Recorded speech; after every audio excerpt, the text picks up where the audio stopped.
नहीं लोगे, दुकानदार की जरूरत पड़ेगी नहीं।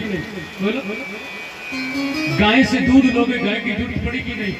जाओगे कहाँ, किसको छोड़ोगे? तो छोड़ना का अपने कथा में सुना, सबको छोड़ दो जी, पैसा छोड़ दो तो माया है, घर बार छोड़ दो तुम्हें फंसाएंगे, कहाँ जाओगे छोड़ के? वैराग्य का अर्थ छोड़ना नहीं होता। वैराग्य किसको बोलते हैं? कि सच्चा त्याग कबीर का,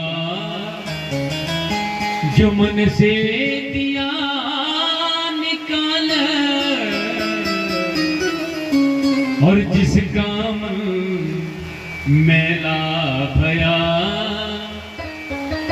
वो तो डूब गया मझधार। सच्चा त्याग क्या होता है? जो मन से निकाल दिया जाता है, उसको त्याग बोलते हैं। छोड़ना त्याग नहीं है, मन से त्यागना किसी चीज को। अब इसका मतलब नहीं गुरु जी ने कहा कि सब छोड़ करके भजन करो।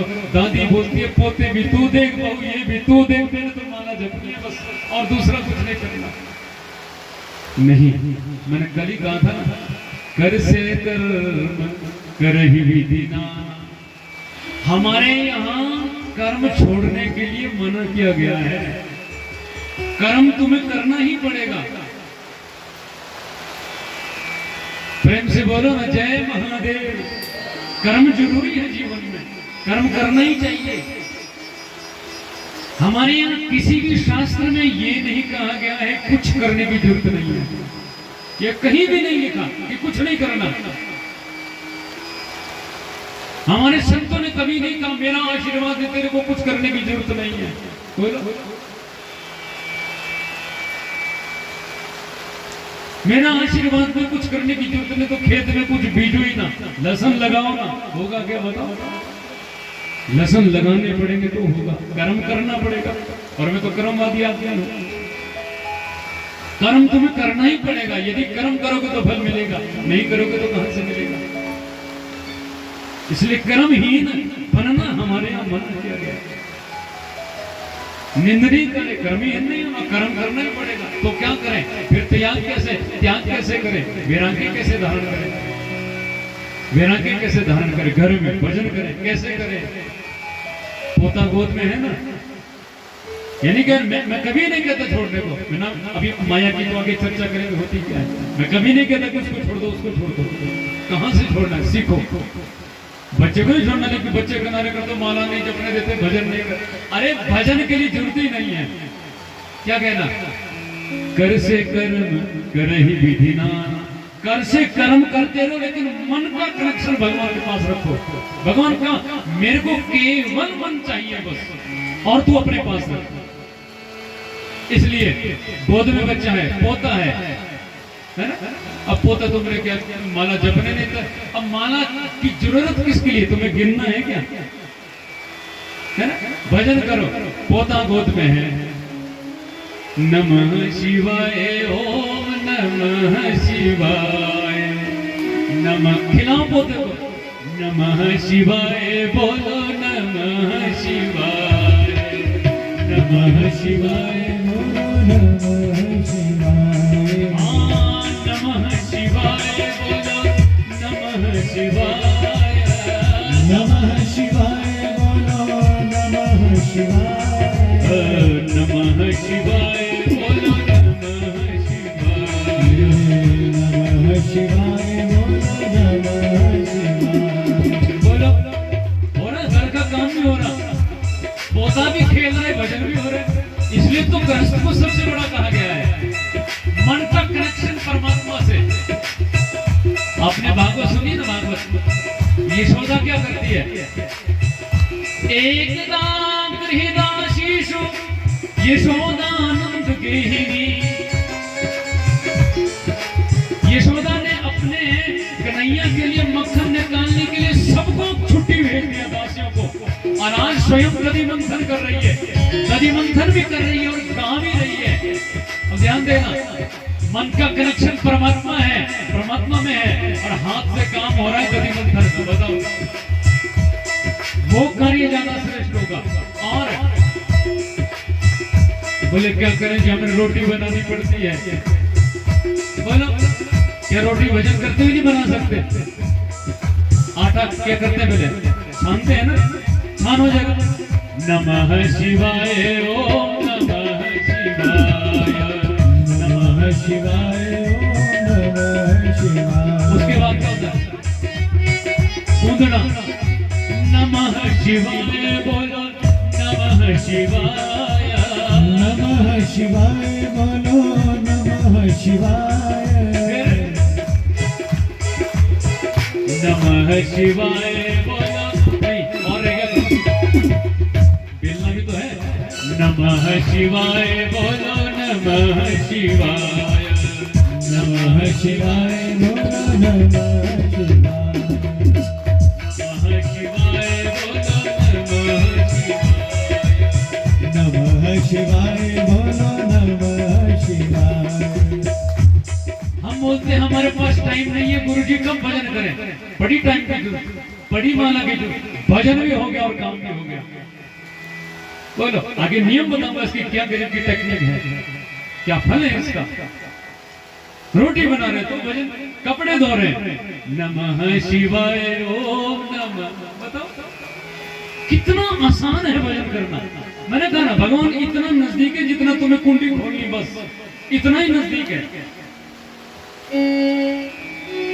हल जोते नमः शिवाय, नमः शिवाय, गाड़ी चला रहे नमः शिवाय, हो गया भजन तो है। बताओ कर्म भी हो रहा है और भगवान के साथ नाम भी जुड़ा है। और इसका बेनिफिट क्या है, मैं आपको वेद का सिंपल सूत्र बताऊं, बहुत साधारण सूत्र। मुक्ति किसको कहते हैं? हम बोलते हैं ना मोक्ष, मुक्ति क्या है? आगे जाके विस्तार से चर्चा होगी, मैं सिंपल लेके चलूं एक शब्द में। हमारे वेद ने क्या कहा है, मुक्ति किसको मिलेगी? अंतः नारायण स्मृति, अंत में यदि भगवान की याद आ जाए तो मुक्ति है, बस। अच्छा फिर हम ये सोच के बैठेंगे कि जब अंत आएगा तब जपेंगे, अभी तो हम जवान हैं, अभी क्यों जपेंगे? बोलो भाई बुढ़ापा आएगा तब देख लेंगे, तब जाकर के जपेंगे, अभी तो हम जवान हैं। लेकिन पता है, मालूम है बुढ़ापा मिल जाएगा, सर्टिफिकेट लेके आओ, कोई मिला है आपको कि उस दिन मरेंगे? मृत्यु का तो पता ही नहीं, सांसों का क्या भरोसा, रुक जाए कब कहां, सांसों का क्या भरोसा कब रुक जाए। पेड़ में चढ़े हैं और पेड़ में चढ़ते चढ़ते हार्ट अटैक हो जाए, बताओ। आपने सोचा नीचे उठ करके इकट्ठा करूंगा, उतने को हरिओम हो गया, राम नाम सत्य हो गया, बोलो। और हम सोचते हैं कि न त्याग करो जी सब कुछ, न माला जपूंगा घर जाके, भले आदमी वहां तक पहुंच भी पाएगा कि नहीं। और मैंने अभी कहा यदि तुम्हारा नियम है नमः शिवाय ओम नमः, कभी भी हार्ट अटैक हो जाए, खड़े हैं और तुम्हारी सीधी मुक्ति है। मृत्यु का तो मालूम ही नहीं है, मौत का तो पता ही नहीं कब भी हो सकती है। इसलिए हर समय भजन करो, कोई भी हमारा आखिरी होगा, हमारी मुक्ति हो जाएगी। कोई भी अंतिम श्वास होगी, हमारी मुक्ति हो जाएगी। ये मुक्ति का सूत्र है। इसलिए हर समय भजन, हर समय जब देखो भजन, हमारे रोम रोम में भजन। और जिसके जीवन में भजन है ना, उसके जीवन में पाप नहीं आ सकता। ध्यान से सुनना, तुमने नियम बना लिया कि मैं भजन करना है, और तुम्हारी किसी को गाली देने का मन भी कर रहा है ना, तुम्हारे खेत में दूसरे का बेल घुस गया पड़ोसेगा, और तुम्हारी चल रही नमः शिवाय बोलो, नमः बेल आ गया ना किसी का, मन तो कर उसको बोलो तेरी टांग तोड़ दूं। लेकिन भगवान के भजन की प्रताप है, तुम गाली भी देना चाहोगे दो नहीं बोलो, ये ताकत है। मुख पे यदि भगवान का भजन चल रहा है तो हाथ में बोतल कभी नहीं आ सकती। बोतल समझ गए, समझ गए? हाँ, या तो बोतल छोड़नी पड़ेगी या मुख पे राम नाम भगवान का नाम छोड़ना पड़ेगा। आदत बुरी सुधार लो, बस हो गया भजन। यही तो भजन है।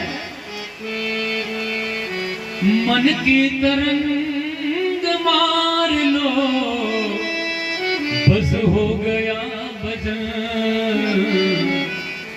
आदत बुरी सुधार लो, बस हो गया भजन।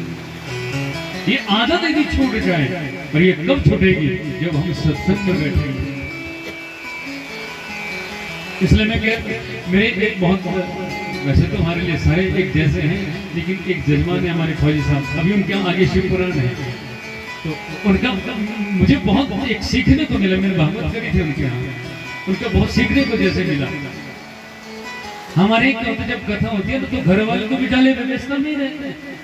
घर वाले जिन्होंने इतना पैसा खर्च करके कथा करी है, वो तो व्यवस्था में रहेंगे। किसी को पानी पिलाएंगे, किसी को चाय, कोई भंडारा, वो कथा सुन ही नहीं पाते 11 दिन। उन्होंने सबको निर्देश देके सुनो। अच्छा, मेरी कथा 4 घंटे होती है अक्सर। 4 घंटे जब कथा चलेगी, कोई भी घर वाला पंडाल से बाहर नहीं जाना चाहिए। सारी व्यवस्था के लिए प्रबंध कर रखा है हमने, भोजन के लिए प्रबंध है, जलपान के लिए प्रबंध है, और 4 घंटे बढ़िया आसन लगा करके सारे परिवार के छोटे छोटे बच्चों को भी जबरदस्ती बिठाते हैं, बैठो कथा सुनो। जिसके लिए हम सत्संग करा है हमने कि कथा सुने, हमने सुनी कहां कथा। पर मैं यहां भी देख रहा हूं, जितने नाम हमारे पोस्टर में थे उतने तो आदमी भी नहीं है यहाँ पे। मैं पोस्टर देख रहा था ना, फलाना सर, फलाना फलाना फलाना, उतने तो है ही।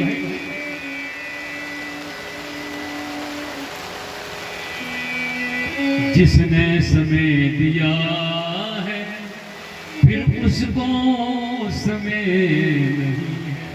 जिसने हमें समय दिया है, हमारे पास उसी के लिए समय नहीं है। बहुत ध्यान से सुनना, ये श्वासें हमें गिन करके मिली है। एक एक श्वास तुम्हारी काउंट में है। 9,09,09,909 मिली है ना, तो 10वीं मिलने वाली नहीं है। ध्यान से सुनना, एक एक श्वास गिन करके मिली है।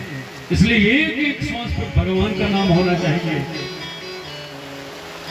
हमारे हाथ में माला हो जरूरी नहीं है, तुम्हारे पास माला ही तो है। मैं कहता हूं ना, तुम्हारे अंदर ही सब कुछ है, बाहर से लेने की जरूरत नहीं है। तुम्हारे अंदर भी माला है। कौन सी? सांसों की माला पे, माला ही तो है। माला चल रही है ना, श्वास ले लो, माला ही तो है। सांसों की माला पे सिमरो, बताओ, ये माला ही तो है। एक एक श्वास में भगवान का नाम हो, माला पूरी, माला की जरूरत नहीं है। और हम माला के पीछे घूमते रहते हैं। माला फेरत जुग भयो, फेरा ना मन का फेर, और कर का मन का डार के, मन का फेर। माला 50 बार घुमा लो, जब तक मन तुम्हारा नियंत्रण में नहीं है, माला सफल है। हाँ, मन को नियंत्रण करने के लिए माला जरूरी है। ये भी सूत्र है, आगे इसकी चर्चा होगी विस्तार से। मन की कनेक्टिविटी बनाने के लिए जरूरी जरूर है, लेकिन यदि ये सोच रखे हो मेरे मन में, मेरे हाथ में माला, कल्याण हो जाएगा, संभव ही नहीं है। अनेक शास्त्रों में वर्णन आता है, मंत्र भी यदि याद ना होना, लेकिन कनेक्शन भगवान से है ना, तो तुम्हारा वही मंत्र बन जाएगा। भक्तमाल में कथा आती है, किसी कोई ग्वालिया था, भैंस चराने वाला। संत मिल गए, उसने कहा बाबा जी आप इतने आनंद में घूम रहे हो, ऐसा क्या मिल गया आपको? संत ने कहा भाई हम तो भगवान का नाम जपते हैं। तो भैंस चराने वाले ने बोला एक नाम कोई मेरे को भी दे दो। तो महात्मा ने कहा देखो भाई तुम जपना गोपाल गोपाल गोपाल गोपाल गोपाल गोपाल गोपाल। गौ पालते हैं तो भैंस पालते, तुम्हें याद भी रह जाएगा। अब ये बेचारा गांव का ग्वारिया है, अनपढ़ है। अब ये गोपाल गोपाल जपने लगा। थोड़ी देर बाद इसकी भैंस भाग गई, तो भैंस का नाम होता ना काली पीली, उसने बुलाया। जब बुलाया तो नाम भूल गया। अब जब नाम भूला तो याद करने को महात्मा ने दिया था वो गप्पू याद नहीं आया। उसी समय भैंस ने जल में गोता लगाया। पानी में भैंस तैरती ना, गोता लगाया। जैसे ही भैंस ने गोता लगाया, पानी की आवाज आई जल की। कैसी आवाज आती है? गप गप गप गप तो नीचे वो तैरती है ना, घुसती नीचे। गपक गपक गपक। उस लोगों ने यही तो मंत्र था, याद आ गया। गपक गपक गपक गपक गपक जपने लगा। हाँ, और भक्तमान में लिखते मलक उस भक्त को गोपाल का दर्शन किया। बोलो,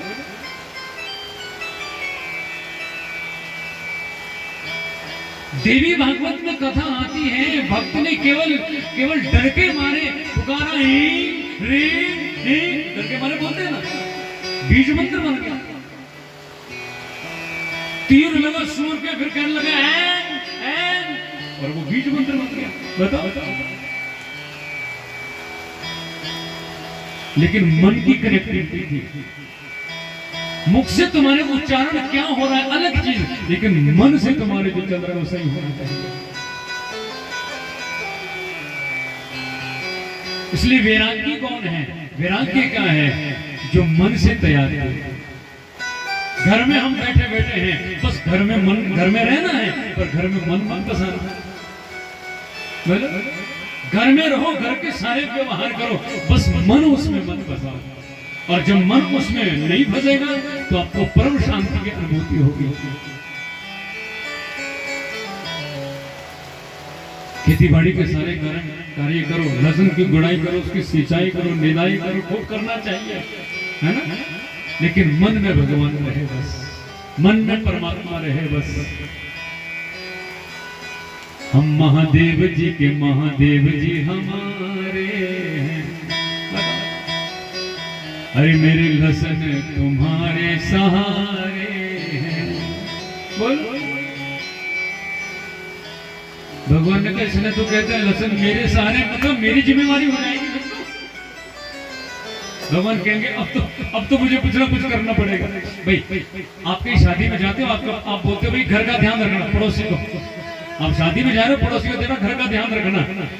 पड़ोसी को आपने बोला है तो अपने घर से ज्यादा तुम्हारे घर का ध्यान रखेगा। कहीं खटपट की आवाज में ना तुरंत जाके मेरी जिम्मेवारी लगाई इसने देखने के लिए, देखो जरा। और तुम ये चीज भगवान पर सौंप दोगे तो भगवान ख्याल नहीं रखेगा क्या? मेरी खेती तुम्हारे सहारे है, क्यों ना तुम्हारा ख्याल रखेगा? तुम छोड़ के देखो तो सही। हाँ, लेकिन कर्म मत छोड़ना। मैं पहले कहता कर्म नहीं छोड़ना, मन से केवल त्याग करना। तो वैराग्य क्या है? मन से छोड़ना वैराग्य होता है। घर में रोटी भी बनाओ और भगवान का नाम भी चले, तुम्हारी 100% मुक्ति।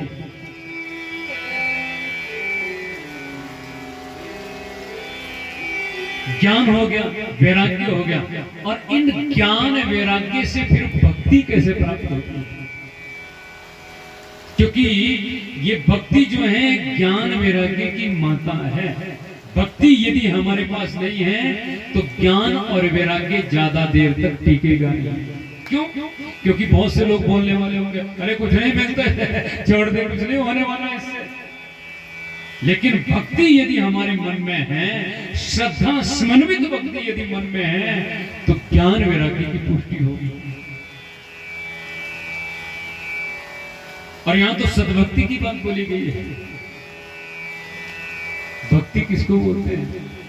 देखो, भक्ति दो प्रकार की होती है। एक भक्ति हुई और शिव महापुराण में सद्भक्ति की बात आई है। भक्ति बोलते हैं मल भक्ति, और सद्भक्ति होती है अमल भक्ति। भक्ति दो प्रकार की होती है, एक मल भक्ति और एक अमल भक्ति। मल माने होता है मैली भक्ति, और अमल माने होता है अमल, बिल्कुल निर्मल भक्ति। दोनों में भेद क्या है? जहां हम भगवान की पूजा करें, भक्ति करें और भगवान से उस पूजा के बदले में कुछ मांगे, उसको बोलते हैं मेली भक्ति।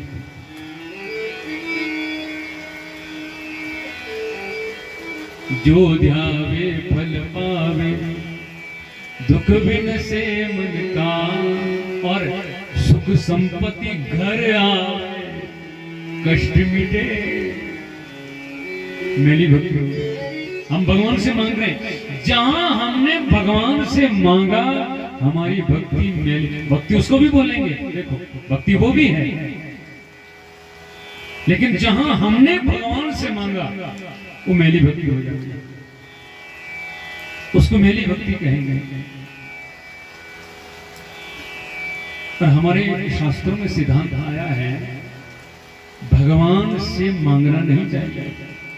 क्यों? क्योंकि होगा वही जो तुम्हारे कर्मों में लिखा होगा। बोए पेड़ बबूल के तो आम कहां से खाए। मैं अभी कह रहा था ना, तुम लसन लगाओ नहीं, भगवान से प्रार्थना करो, हे भगवान लसन हो जाए, हे भगवान। हाँ, टमाटर बीजो नहीं, है भगवान टमाटर का सीजन बढ़िया जाना चाहिए। अरे जाएगा कैसे, तुमने टमाटर लगाए?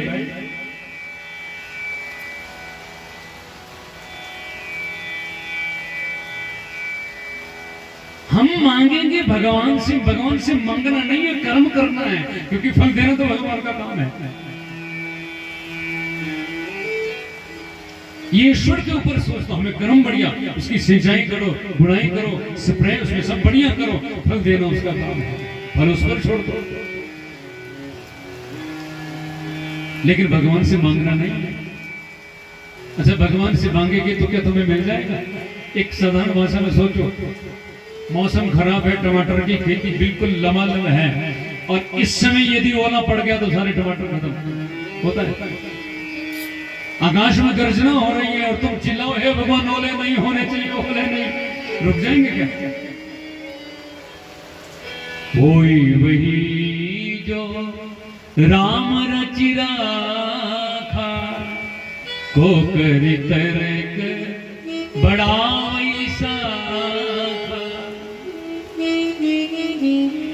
हम कर्म करें, फल उस पर छोड़ दें। कर्म करना तो जरूरी है, फल उस पर छोड़ दें। इसलिए भगवान से कुछ मांगे नहीं, भगवान की भक्ति। इसका फायदा क्या होगा?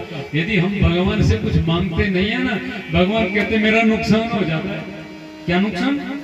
जो आदमी मेरे से कुछ मांगता नहीं है उसका मैं कर्जदार हो जाता हूं, क्योंकि मेरा नाम जपता है और मेरा नियम है उसको देना, और वो मांगता है नहीं तो धोखा है। जब तक मांगेगा नहीं तब तक मेरे को उसके पीछे पीछे घूमना पड़ेगा। हमारे शास्त्र में बड़ी सुंदर बात आती है, निरपेक्षणम मुनि शांतम निर्वैरम समदर्शनम अनुव्रजाम्यहम नित्यम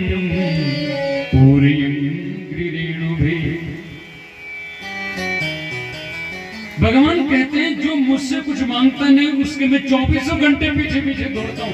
कहाँ वो मांग ले, है राम मैं तो मरा, हे भगवान मैं तो मरी। भगवान कहते अब ले। भगवान कहते मैं कर्ज से मुक्त हो गया, लेकिन जब तक कर्जा रहेगा तब तक भगवान हमारे पीछे पीछे रहेंगे। अब देखो, यदि हम भगवान से मांगेंगे नहीं तो 24 घंटे भगवान तुम्हारे दरवाजे पर खड़े रहेंगे। बताओ, और इससे ज्यादा सिक्योरिटी क्या हो सकती है?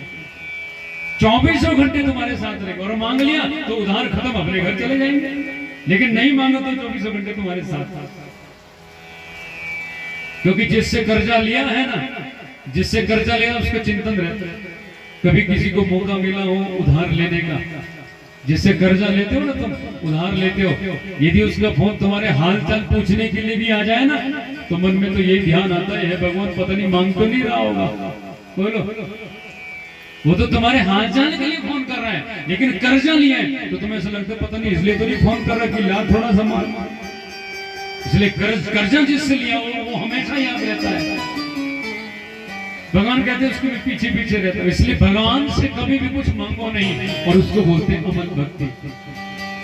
तेरा तुझको अर्पण क्या लागे मेरा, हे भगवान, कर्म करना हमारा फर्ज है, बाकी तेरी ऊपर है। हमने बढ़िया पंडाल बनाया, बढ़िया टेंट लगाया, सब कुछ करने का प्रयास किया आपकी कृपा से। अब आप इसमें बैठा करके कथा सुनाना चाहते हो, तुम्हारी इच्छा है, अब तुम्हारे ऊपर है। अब सौंप दिया इस जीवन का सब भार तुम्हारे हाथों में है, हार तुम्हारे हाथों में और जीत तुम्हारे हाथों में। अपना कर्म करो, बाकी उसको ऊपर छोड़ दो। बढ़िया त्रिपाल लगाना ये हमारा काम है, सब कुछ चकाचक करना ये हमारा काम है, और उसके बाद फल उसके ऊपर छोड़ दो। यदि तूने कथा सुनानी होगी तो जरूर सुनाएगा, और नहीं सुनानी होगी तो हॉल में बैठकर भी सुन सकते, वहां भी नहीं सुन पाओगे। इसलिए भगवान से कभी भी कुछ मांगना नहीं है। भगवान ने ये सुंदर शरीर दिया, ये क्या कम दिया है हमें? मनुष्य बनाए कम है क्या? इसलिए भगवान ने जो दिया है उसका शुक्रिया अदा करो। मुझे तुमने दाता अरे बहुत कुछ दिया है, तेरा शुक्रिया, तेरा शुक्रिया। इतना सुंदर शरीर हमें भगवान ने दिया है, और उसमें भी मनुष्य बनाया, और मनुष्य बना करके ऐसे परिवार में भेजा, ऐसे गांव में भेजा जहां हमें कथा श्रवण करने को मिल रही है। ये कर्म की कितने श्रेष्ठ कर्म है। ऐसे भी लोग हैं जिनको कभी कथा मिलती नहीं है, और हमारे तो कर्म है। भगवान ने इतना सुंदर शरीर देके ऐसे गांव में भेजा, हमें मनुष्य जीवन दिया, और हमारे अंदर बुद्धि आई कथा सुनने की। इसलिए भगवान से शुक्रिया अदा करो। परमात्मा बस ऐसा ही मन तेरे चरणों में लगा रहे। मुझे तुमने दाता बहुत कुछ दिया है, तेरा शुक्रिया है, तेरा शुक्रिया है। मुझे तुमने दाता बहुत कुछ दिया है, तेरा शुक्रिया है, तेरा शुक्रिया है। मुझे तुमने दाता बहुत कुछ दिया है, तेरा शुक्रिया है, तेरा शुक्रिया है। मुझे तुमने दाता बहुत कुछ दिया है, तेरा शुक्रिया है, तेरा शुक्रिया है। मुझे तुमने दाता बहुत कुछ दिया है, तेरा शुक्रिया है, तेरा शुक्रिया है। मीठी मीठी तालियों की सेवा करते हुए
मुझे तुमने जीने के काबिल बनाया, मुझे तुमने जीने के काबिल बनाया।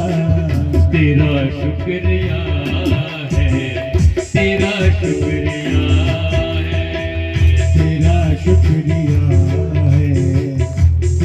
शुक्रिया है। दीनबंधु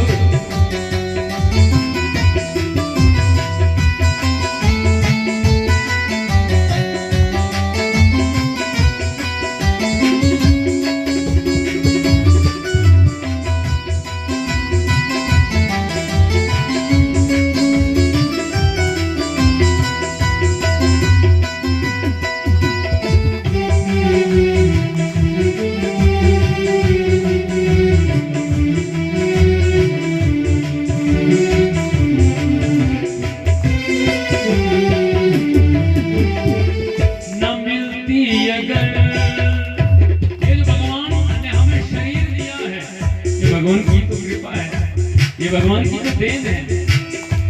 ये भगवान ने बुद्धि दी है हमें कथा में बैठने की, सुनने की, उसी की तो देन है। क्या कहें प्रभु, तेरी रहमतों का तलबदार हूँ मैं, तेरी रहमतों का तलबदार हूँ मैं, तेरी रहमतों का तलबदार तेरी रहमतों का तलबदार हूँ मैं।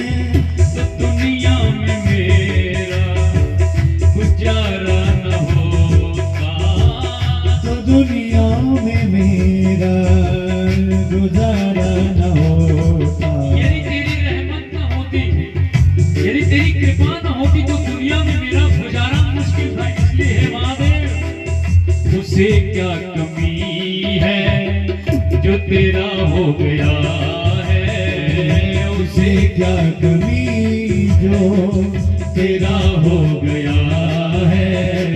तेरा शुक्रिया है, तेरा शुक्रिया है, तेरा शुक्रिया है, तेरा शुक्रिया है।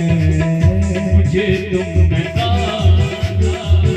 बहुत कुछ दिया है, तेरा शुक्रिया है, तेरा शुक्रिया है।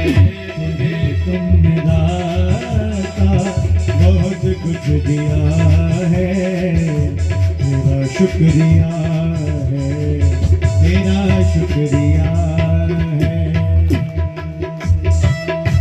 मुझे तुमने दाता बहुत कुछ दिया है, तेरा शुक्रिया है, तेरा शुक्रिया। क्या कमी रखी भगवान ने? इसलिए भगवान से कुछ मांगो नहीं, भगवान का शुक्रिया अदा करो। अमिल भक्ति होगी और यही सच्ची भक्ति है। और ऐसा ख्याल यदि मन में आए ना तो तुम्हें कथा में आने की जरूरत नहीं पड़ती, भगवान कथा में ला देंगे। केवल ऐसा मन में स्मरण करने मात्र से भक्ति शुश्रूषुभित क्षणात्, श्रुति कहती है। ऐसा केवल मन में सोचने से हमारे अंदर भक्ति प्रकट हो जाती है और फिर कथा में आना नहीं पड़ता। कथा में तुम खुद के खुद चले आओगे, ऐसी जिज्ञासा तुम्हारे मन में प्रकट हो जाएगी। भगवान की भक्ति करो तो कैसी भक्ति? अमल भक्ति। और यदि अमल भक्ति होगी तो तुम्हारे पास कुछ भी हो, तुम्हारे पास माला हो, मस्तक पर टीका लगा हो, देखो ये सब भक्ति के अंग हैं। आगे चल के इसकी विस्तार से चर्चा है कि भगवान शंकर की जो महादेव की जो कथा है ना, उसमें कर्म कांड से लेकर के, उपासना कांड से लेकर के और ज्ञान कांड से लेकर के एक एक चीज बताई गई है। इसमें सबका समावेश है, क्योंकि हमारे वेद में 1 लाख मंत्र है ना, उसमें 80,000 कर्म कांड है, 16,000 उपासना कांड है और 4,000 उसमें ज्ञान कांड है। तो शिव महापुराण में सबका समावेश है। पूजा कैसे करनी चाहिए ये भी बताया गया है, जाप हम जप कैसे करें ये भी बताया गया है।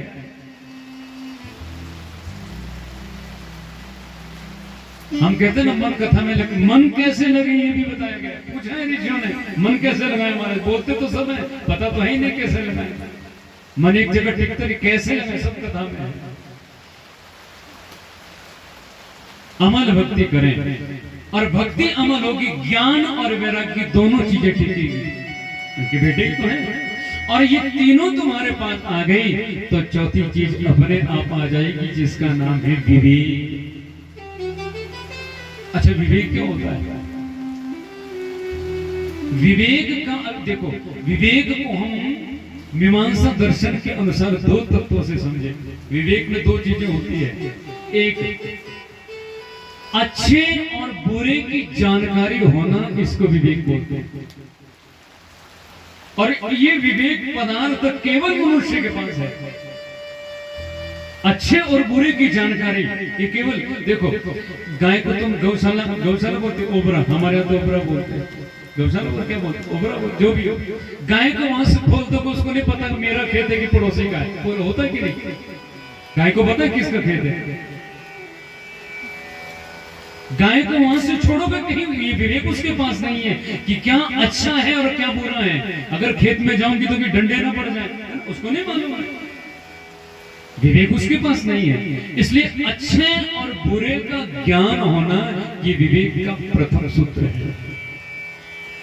और विवेक का दूसरा सूत्र है बुरे को छोड़कर के अच्छे को ग्रहण करना। अच्छा, पहला सूत्र तो सबको मालूम है, क्या हमारे लिए बढ़िया है और क्या बुरा है, ये सबको पता है। दूसरा थोड़ा मुश्किल है। बीड़ी पीते ना, बीड़ी, तो बीड़ी में बाहर लिखा होता है बीड़ी को पीना कैंसर को दावत देना, ये सब जानते हैं, सभी को मालूम है। अच्छा, बीड़ी पीने वाले से पूछोगे बढ़िया बीड़ी, कोई नहीं बोलेगा नहीं बेटा बुरी है, ये मत पीना। अब हमें तो क्या करें, आदत है, तू मत पीना, ये उसको पता है, विवेक है उसके पास। और जर्दा तुम खाते हो ना, वो जर्दा, उसमें लिखा होता है जर्दा खाना मतलब कैंसर को दावत देना, उसमें लिखा होता है, लेकिन फिर भी खाते हैं, बताओ। और हम बोलते हैं हम बहुत पढ़े लिखे हैं, पैकेट के ऊपर ही लिखा होता है। तो उस जर्दे खाने वाले को पता है कि क्या मेरे लिए ठीक है और क्या नहीं है। प्रेम से बोलो ना, जय महादेव। इतना प्रेम भी मत बरसाओ, कहीं भगवान अपना ऊपर से प्रेम बरसाना बंद ही ना करे। अरे जोर से बोलो, ठंडी लग रही है क्या? तो जोर से बोलने से तो ताकत आती है। और भी नमः पार्वती पदे हर हर। आपको मालूम है, मंत्र को जितना मन में जपोगे उतना फल देगा। मंत्र जो होता है ना, जितना मन में जपोगे उतना ही फल मिलेगा, और नाम जितना जोर से बोलोगे उतना ही फल मिलेगा। शिव महापुराण में लिखा है कि महादेव महादेव महादेवेति यो वदेत, एकेन प्रीतिस्तस्मै शंभो द्वाभ्यां शंभो ऋणी भवेत्। एकेन शंभो प्रीति स्मरण। शिव महापुराण में वचन आता है, भगवान शंकर कह रहे हैं महादेव महादेव महादेव 3 बार यदि किसी ने पुकार लिया ना, आगे की छोड़ो, केवल 3 बात की बात बता रहे भगवान, तो एकेन शंभु प्रीति भवेत्। भगवान शंकर कह रहे हैं एक में तो मैं प्रसन्न हो जाता हूं, और दूसरी बार महादेव बोला तो मैं बिक जाता हूं, उसका हो जाता हूं, बस बिक जाता हूं। और तीसरी बार बोले बिका हुआ आदमी तो ऋणी हो जाता है, जो बिक गया हो तो ऋणी हो गया ना, कर्जदार हो गया। और तीसरी बार बोले ऋणी भवेत्। भगवान शंकर कह रहे हैं तीसरी बार यदि बोल दिया तो मैं उसका कर्जदार बन जाता। इसलिए कभी मंदिर में जाओ, महादेव महादेव महादेव। शंकर की भक्ति ना कभी भी ऐसा करके नहीं कर सकते आप। हाँ हाँ हाँ, भगवान शंकर की भक्ति क्योंकि औगड़दानी महादेव, अपने पास कुछ रखा ही नहीं है, और जिसके पास कुछ होता है एकदम मस्ती में डोलता है। इसलिए शंकर के भक्त तुमने कभी भी कहीं देखे होंगे, बड़े अलमस्त मिलेंगे, मस्ती में मिलेंगे। तुमने कभी भी भगवान शंकर को रोते हुए नहीं देखा होगा, जाओ कभी भी इतने नाटक तुमने फिल्म देखे होंगे कहीं भी, भगवान शंकर कहीं रोए हो तुम्हें दिखा नहीं है।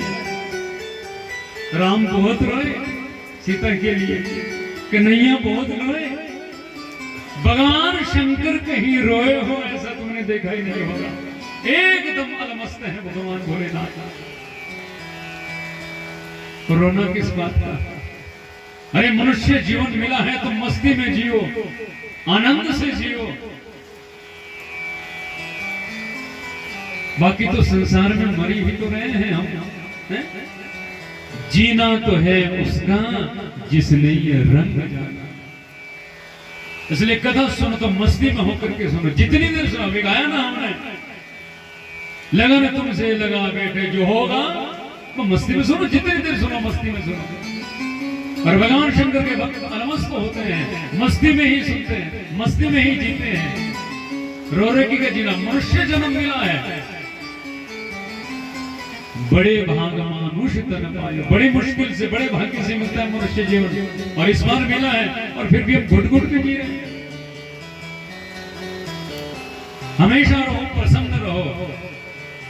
दुख किसके जीवन में नहीं आता, लेकिन उस दुख में भी जो प्रसन्न रहता है तो दुख भी वहां से भाग जाता है। मस्ती में रहो, आनंद से रहो। प्रेम से बोलो ना, जय महादेव।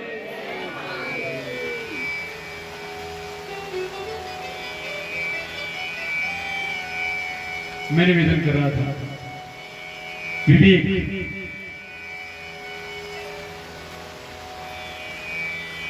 भगवान शंकर की कथा को सुनकर के विवेक की अभिवृत्ति होती है, और विवेक की प्रथम सूत्र की हम चर्चा कर रहे थे।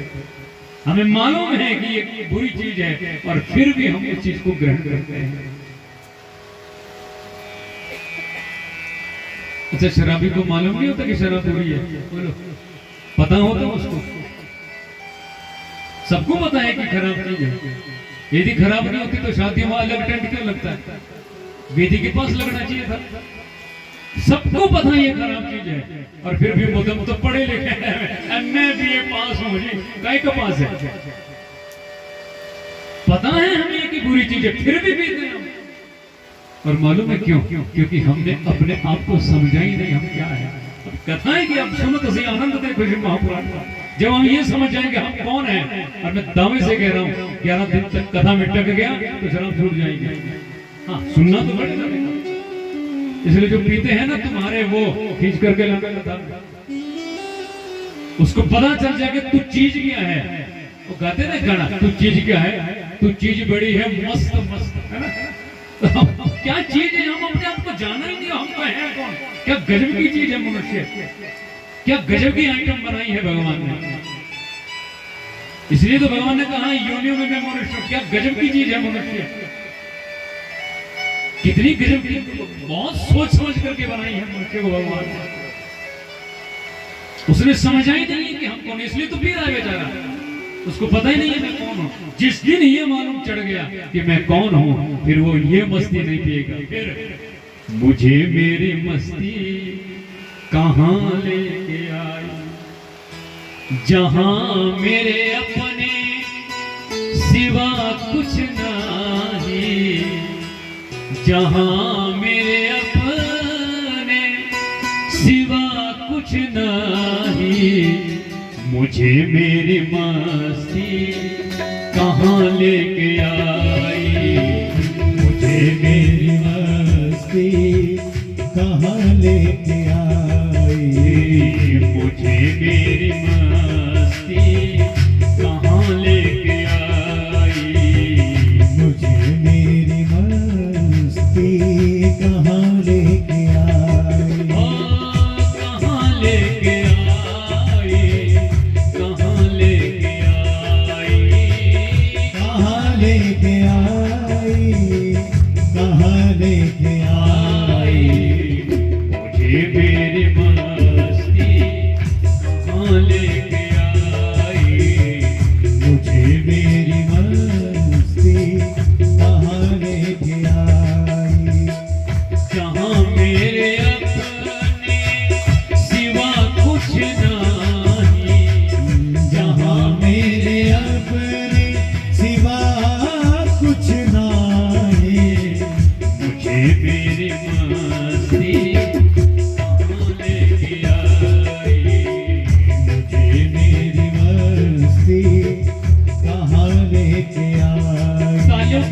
करते हुए जय हो।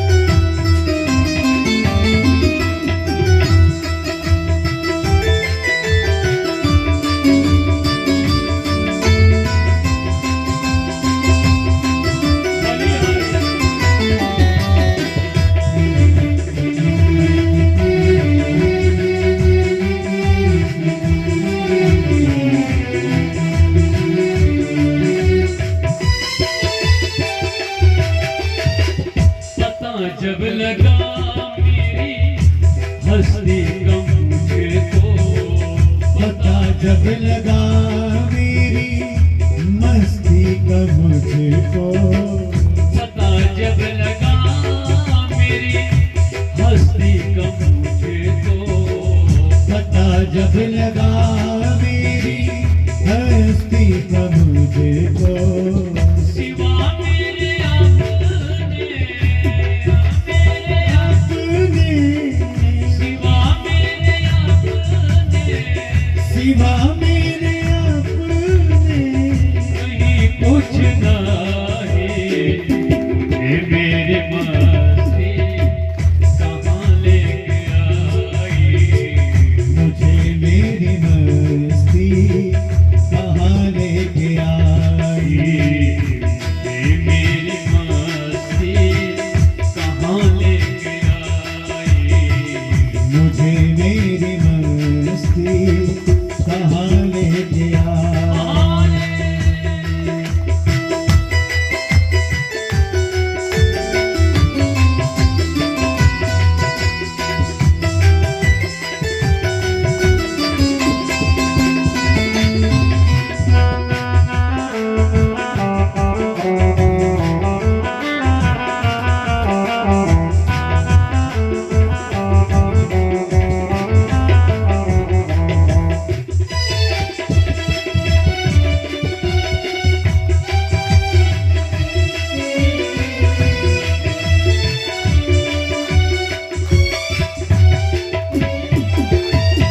सुख है न दुख है, न है शोक कुछ भी, न सुख है न दुख है, न है शोक कुछ भी, सुख है न दुख है, न है शोक कुछ भी।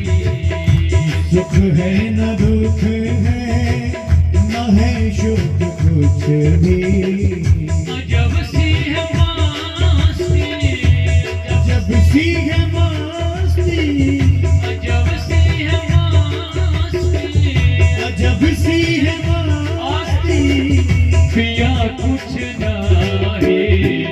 मुझे मेरी मस्ती कहाँ लेके आई, मुझे मेरी मस्ती कहाँ लेके आई, मुझे मेरी मस्ती कहाँ लेके आई। मुझे मेरी मस्ती कहाँ लेके आई। कहाँ लेके आई, कहाँ लेके आई। कहाँ लेके आई, कहाँ लेके आई।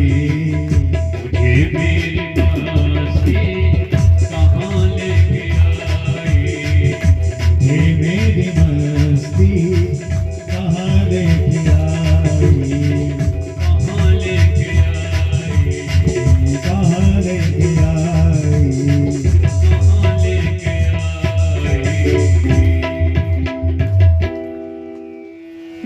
सुख है ना दुख है, ना है शोक कुछ भी।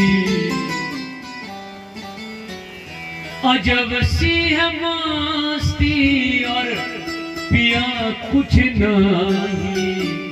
मुझे मेरी मस्ती यहाँ लेके आई। ये तो मस्ती है।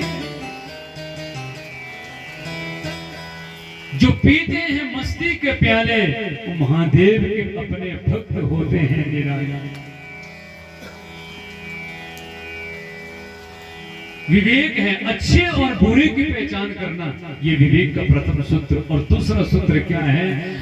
बुरे को छोड़कर के अच्छे को पकड़ना। ये थोड़ा मुश्किल है, ये थोड़ा कठिन है, क्योंकि मालूम तो हो गया कि क्या बुरा है क्या अच्छा है, उसको छोड़ना थोड़ा मुश्किल होता है। लेकिन जब थोड़ा लगता है वहां चांस रहता है छोड़ने का। जिसको जीवन में ये मालूम हो चुका है कि मेरे लिए ये ठीक नहीं है, मनुष्य जीवन इतना दुर्लभता से मिला है मुझे, क्यों व्यर्थ में गंवाए हम? ये श्वास इतनी दिव्य मिली है, क्यों व्यर्थ में गंवाए हम? क्या जो हम पदार्थ ले रहे हैं हमारे लिए ठीक है? मेरे अकेले के पीने से मेरे घर वालों की कितनी बेइज्जती होती है। यदि मैं शराब पीता हूं तो मेरी घर वालों को, मेरी पत्नी को लोग शराबी का पति बोलते हैं। बताओ, चार सहेलियों में बैठती है बेचारी, कितनी बेइज्जती होती है। उन बच्चों पे क्या बीतती होगी जो कभी जाते होंगे और उनके कहा होता है इसका बाप तो शराबी है। क्या यही हमारा जीवन है? हम अपने लिए नहीं जीते सज्जनों, हम दूसरों के लिए जीते। यदि मेरे इस कृत्य को छोड़ने से मेरा परिवार प्रसन्न रह सकता है, ध्यान रखना, ये तुम्हारा पीना छोड़ना ही तुम्हारा भजन है। तुम्हें माला जपने की जरूरत नहीं है। यदि ये कृत्य तुमने छोड़ दिया तो तुम्हारा भजन हो गया। और मैं ऐसा नहीं कह रहा हूं, मैं प्रमाण देके कहता हूं, आदत बुरी सुधार लो। महाराज जी यही है ना, आदत बुरी सुधार लो, बस हो भजन। यही तुम्हारा भजन है। यदि तुमने निर्णय कर लिया, आगे कथा है कि वो विस्तार से निर्णय कर लिया तुमने, हे भगवान आज तक जो मैंने गलती करी, लेकिन आज के बाद ये गलती नहीं करूंगा। और भगवान शंकर वो ताकत है, ध्यान से सुनना, भगवान शंकर और देवता के पास कभी भी जाओगे, बोलेगा कर्म करा है तो तुम्हें भोगना पड़ेगा, लेकिन महादेव वो ताकत है, लिखा है इसमें, विधि टारई शंभु, जो विधि के विधान को पलट दे वो शंकर है। इसलिए महादेव की कथा में जिसने निर्णय ले लिया, भगवान अब तक तो मैंने ये कृत्य कर लिया, जो ना खाने जैसा था मैं खाता हूँ, जो ना पीने जैसा मैं पीता हूँ, लेकिन आज के बाद परमात्मा मेरा मन निर्मल हो गया है, आपकी कृपा मुझ पर बने। प्रायश्चित में बड़ी ताकत है। तो उसके जो अब तक उसने किया है, भगवान शंकर की सामर्थ्य है कि उस पाप के फल को, उस पाप कर्म के फल को शून्य कर सकते हैं। ये शंकर की ताकत है। इसलिए हमारे ऐसे कृत्य से हमारा परिवार सुधर जाए, हमारा परिवार प्रसन्न हो जाए, इससे बड़ा धन क्या है हमारे लिए? और जिसने ये जान लिया उसको विवेक की प्राप्ति हो गई। बुरा मार्ग छोड़ करके अच्छे मार्ग में चल पड़ना, यही विवेक की अभिव्यक्ति है। और ये विवेक मिलता कहाँ है? कहीं दुकान में मिलता है? नहीं। कहाँ मिलता है? गोस्वामी कहते हैं ना, बिनु सत्संग विवेक न होई, बिनु सत्संग विवेक न होई, बिनु सत्संग विवेक न होई, बिनु सत्संग विवेक न होई, बिनु सत्संग विवेक न होई। राम कृपा सुलभ न सोई, राम कृपा बिनु सुलभ न सोई, बिनु सत्संग विवेक न होई, बिनु सत्संग विवेक न होई। ये विवेक कहीं और नहीं मिलेगा, ये सत्संग ये कथा में मिलेगा। हम सब ना रोध यति माम योगो न सख्य धर्म एवजा। ने न त्यागो न तपस त्यागो नेष्ठ पूर्तम न दक्षिणा। न योग से, न तपस्या से, न व्रत से, न यज्ञ से जो फल मिलता है वो सत्संग, वो केवल सत्संग से प्राप्त हो जाता है। सुंदरकांड में आता है ना, सुंदर तात वर्ग अपवर्ग सुख धरे तुला एक अंग और तुलन ताही सकल मिले जो सुख लव सत्संग। थोड़े से सत्संग से जीवन में परिवर्तन आ जाता है और सत्संग की बहुत ताकत है। आगे विस्तार से कथा है। संग की बड़ी महत्ता है। सूत जी कह रहे ऋषियों, ये जो आगे के समस्त प्रश्न तुमने किए हैं ना, शिव तत्व को जानने की इच्छा, ये सब जो है ना, इसका एक ही उत्तर है, वो है शिव महापुराण। इसलिए शिव महापुराण की कथा को सुनो। और सदा से व्या सदा से व्या सदा से व्या विशेषता एतत् शिव पुराणस्य कथा परम पाविनी। क्योंकि ऋषियों इस कथा को जो फल है ना, इस कथा को सुनकर के जो मिलता है ना, बहुत ध्यान से सुनना। सूत जी कह रहे हैं कथा को सुनने वाले को मिलता क्या है कि ये शृण्वन्ति मुनेश पुराणे शास्त्रमूतम ते मनुष्या मंतव्या रुद्र एव न संशया। शिव महापुराण की कथा को सुनने वाला रुद्र एव न संशया, साक्षात भगवान शंकर ही बन जाता है, शिव ही बन जाता है। शिव की कथा को सुनने वाला शिव ही बन जाता है।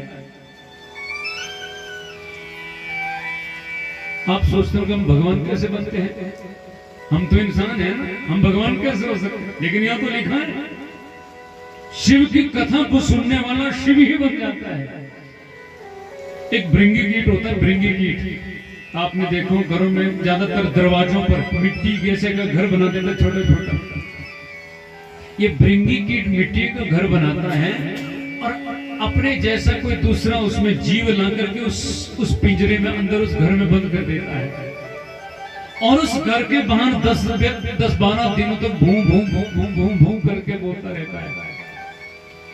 और 10-12 दिन बाद अंदर वाला वो जीव भृंगी कीट जैसा हो जाता है। देखना कभी आप, अंदर वाला जो दूसरी जाति का लाया था ना, वो भृंगी कीट जैसा हो जाता है। आप विचार करो, साधारण जीव जब 10-15 दिन तक भूं भूं करके अपने जैसा बना देता है, तो ये जीव जब भगवान का नाम लेगा तो शंकर जैसा नहीं हो सकता क्या? बोलो, भगवान जैसा नहीं हो सकता क्या? और मैं बहुत जिम्मेदारी से कह रहा हूं, बहुत नियम से कथा सुनोगे तो मैं शंकर जैसा बना के छोड़ूंगा। प्रेम से बोलो हर हर महादेव। यहां तक भगवान शंकर की जो कथा सुनता है, उसके चरणों की रज जहां गिरती है वो तीर्थ में वो भविष्यति, वो तीर्थ हो जाता है। कथा को श्रवण करके जो आए और तुम्हारे घर में आए तो उसका स्वागत करना। क्यों? क्योंकि तीर्थ जैसा हो जाता है। क्योंकि भगवान की कथा जहां चल रही है ना, वहां पर अनेक तीर्थ, यानी श्रवाणी तीर्थानी नदी नद्य सारांशी जा, यहाँ सारी नदियां तीर्थ एकत्रित होकर के आ जाते कथा सुनने के लिए। 33 कोटि देवता यहाँ ब्राह्मणों ने बुलाए हुए हैं। इतने सारे देवता विराजमान हैं, इतने सारे तीर्थ यहाँ पर विराजमान है। इसलिए लिखा है जिसने शिव महापुराण की कथा सुनी हो ना, उसको गंगा में गोते लगाने की जरूरत नहीं है। जाए तो अच्छी बात है, मना नहीं है, लेकिन जरूरत नहीं है, क्योंकि शिव गंगा तो यही विराजमान है।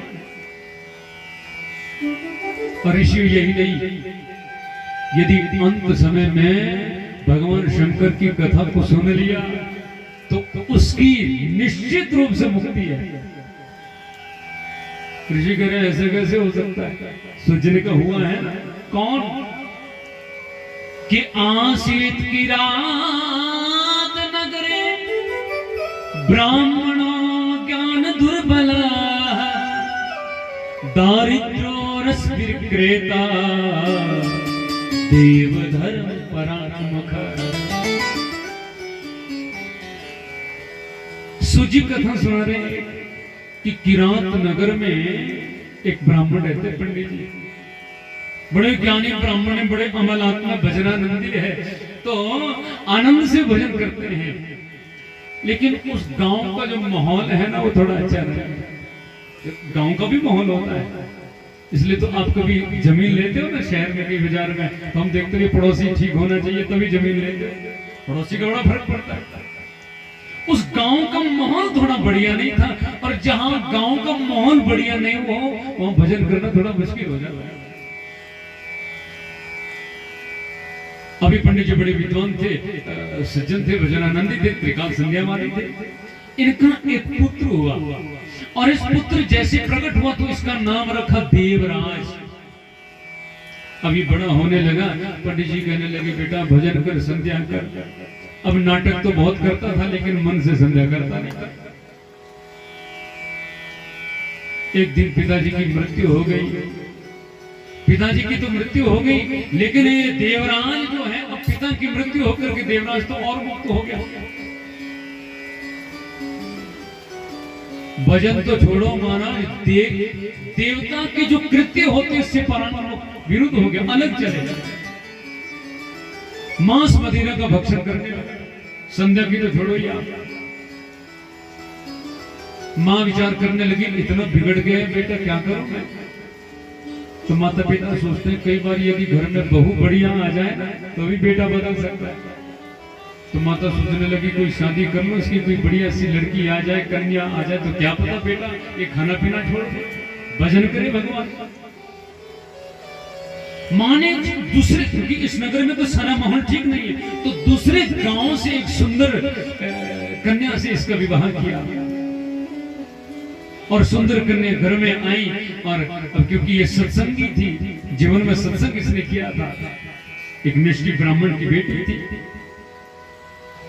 ये घर में ज्योत जलाने लगी, भगवान का नाम लेने लगी, लेकिन इसका विचार नहीं बदला देवराज का। ये फिर भी बुद्धि रहा, उल्टे काम उल्टे करते करते रहा। पत्नी ने बहुत समझाने की कोशिश की, क्यों करते हैं आप, क्या मिलते हैं आपको इसको करने से।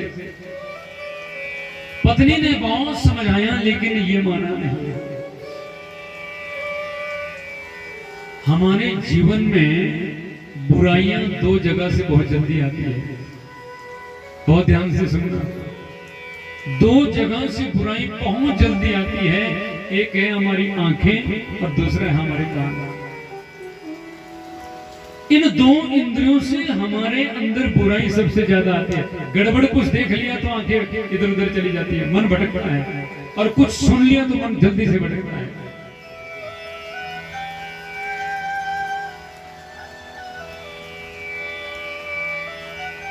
देवराज एक दिन स्नान करने के लिए कहीं नदी के किनारे गया था, और नदी के किनारे गया तो इसने स्नान करते हुए किसी वेश्या को देख लिया, और उसकी सुंदर चेहरे को देख करके उस पर मन फिसल गया इसका। उस वेश्या के साथ रमण करने लगा। गांव वालों ने जब इसकी पत्नी को बताया तो पत्नी ने पूछा क्यों जी, मुझ में कोई कमी है क्या, आप ये कृत्य छोड़ क्यों नहीं देते। पत्नी का कहना नहीं माना तो पत्नी ने अपनी सासू माता से कहा, मां ये बढ़िया नहीं करता, किसी वेश्या के साथ रमण करता है ये। और माता तो डांटने लगी। माता ने कहा क्यों जी, ब्राह्मण परिवार में तेरा जन्म हुआ बेटा, संध्या भजन भगवान का ध्यान कर, क्यों गलत कृत्य करता है तू। ये कहने लगा सुनो माता, अब तक तो मैंने छुपा के रखा था, तुम्हें पता लगी ही गया तो सुन लो एक बात, मेरा निर्णय भी सुन लो।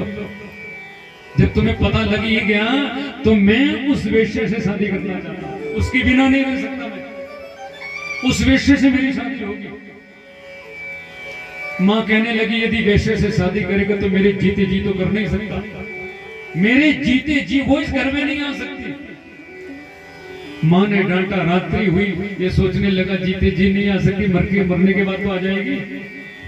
इस दुष्ट ने रात्रि में अपनी पत्नी समेत माता को भी मार दिया। अब तुम निरंकुश हो गया, वेश्या को लेकर के घर में आ गया और घर में आकर के रहने लगा। अब वेश्या कहने लगी ये भी दे दो मुझे, ये भी दे दो मुझे, ये भी दे दो। हर कथा के पहलू होते हैं। मैंने कहा मैं हर कथा को लेकर के चलूंगा, उसका आध्यात्मिक अर्थ क्या है, भौतिक अर्थ क्या है। ये देवराज कोई और नहीं है, हम ही हैं। और ये वेश्या कोई और नहीं है, ये हमारी इंद्रियां हैं। इंद्रियां यदि गलत दृष्टि से चल पड़े तो ये वेश्या का काम कर लेती है।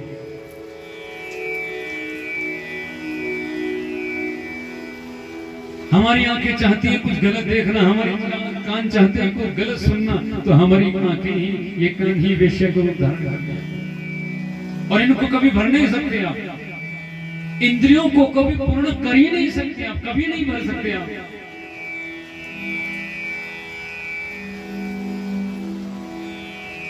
इतना जीवन भर, इतने बचपन से लेकर हम खाते आ रहे, कभी चॉकलेट खाई, कुरकुरे चिप्स खाए, फिर ये भोजन खाया, फिर खीर खाया, पूड़ा खाया, पूरी खाई, पेट को भर पाएंगे कभी? भर ही नहीं पाए। इतना आंखों ने देख लिया, इतना सब कुछ, फिर भी यही देखने की इच्छा भर पाए क्या? ये कभी भरते ही नहीं। अब ये वेश्या कहती ये भी मुझे लाके दो, ये भी, जैसे इंद्रियां कहती ना ये दो लाके, जो देखा हमसे ये भी चाहिए, ये भी चाहिए। वेश्या कहने ये दो लाके संपत्ति दो। अभी चोरी करने लगा, सारा धन ला करके वेश्या को दे दिया। एक दिन वेश्या ने सोचा, सुनो जी, मन में सोच रही है वेश्या, ये चोरी करके लाता है, एक न एक दिन पकड़ा जाएगा, और जब पकड़ा जाएगा तो ये जो माल लाया वो मेरे पास है, और ये पकड़ा जाएगा तो सजा मेरे को भी मिलेगी। इसलिए रात्रि में वेश्या ने सारा सामान समेटा और भाग गया। बहुत ध्यान से सुनना, एक दिन हमारी जो इंद्रिय रूपी वेश्या है ना, ये धीरे धीरे भागने लगेगी। क्यों जी? आंखें बहुत देख रही थी, धीरे धीरे दिखना कम हो जाएगा। हम कहेंगे नहीं हमने इतना पाला है, बड़े चश्मा लगाया है, ये वो सब पहना, अरे आंख रुक जा ना, थोड़ा और देख ले। कहेंगे हमने खत्म हो गया।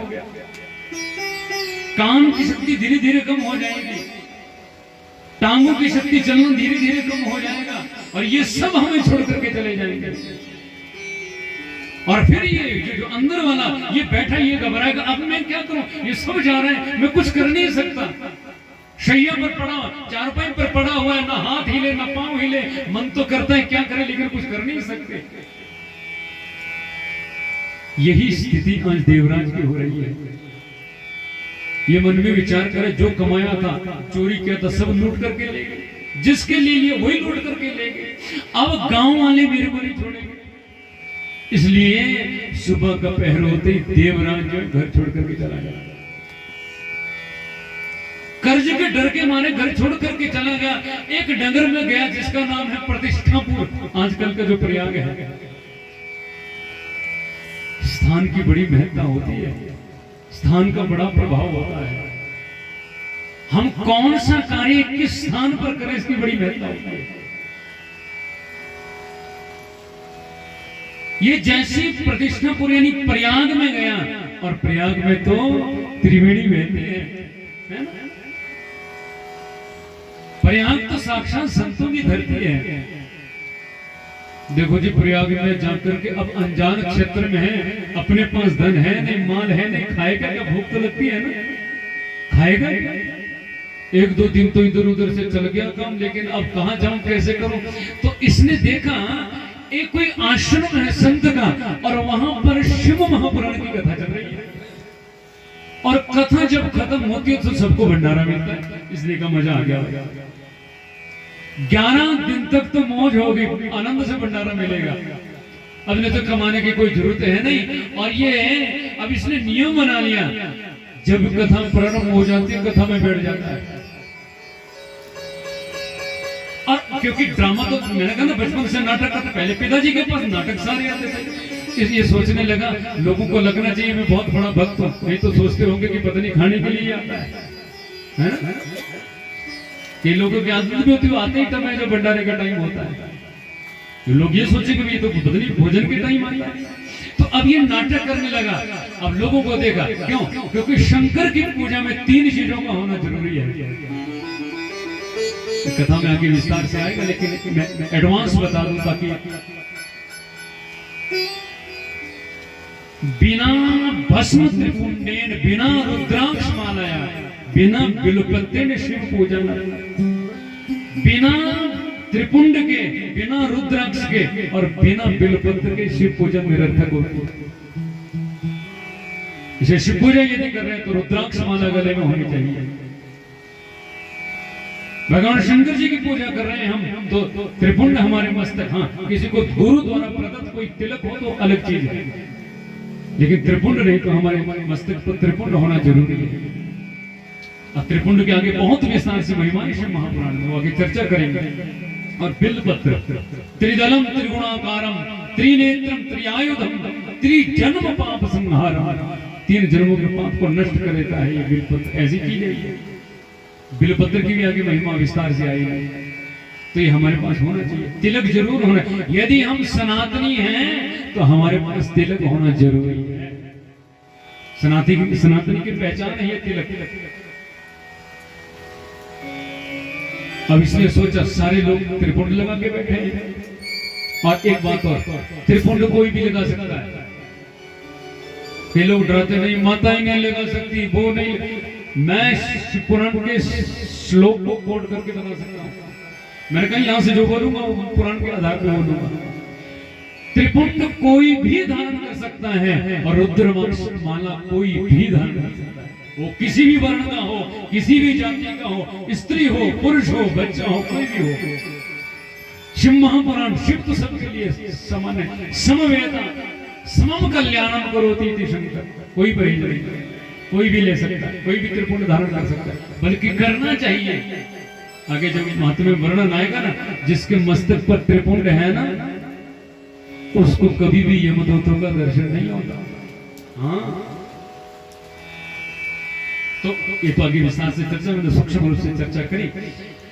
अब ये नाटक कर रहा है देवराज, इसने त्रिपुंड लगा लिया, गले में माला धारण कर ली। और अब देखो, अब लोग क्या बोले, शंकर जी की कथा चल रही तो ओम शिव नमः शिवाय, नमः शिवाय, नमः शिवाय, नमः शिवाय, नमः शिवाय, नमः शिवाय, ओम शिव शिव शिव शिव शिव शिव। अब लोगों को लगे बड़ा भक्त। अब भक्त लगे तो उसकी सेवा भी करें भाई। कोई अच्छा कथा में कोई भजन आनंद दिया जाए तो सेवा करते हैं। अब तो देखो जहाँ कथा चले उसको अलग से कमरा दिया, कोई बड़ा भक्त है, सब मौज हो गई।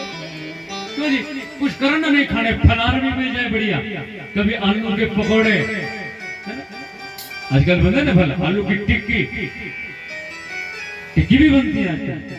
हाँ, और हमारे पाक शास्त्री बड़ा सुंदर बनाते हैं, ताड़ियां बजाते रहते हैं। हाँ, बहुत सुंदर। और मैंने अभी सुना ही, बता रहे थे ये टेंट भी उनका ही है जिसमें हम बैठे आनंद से कथा सुन रहे हैं।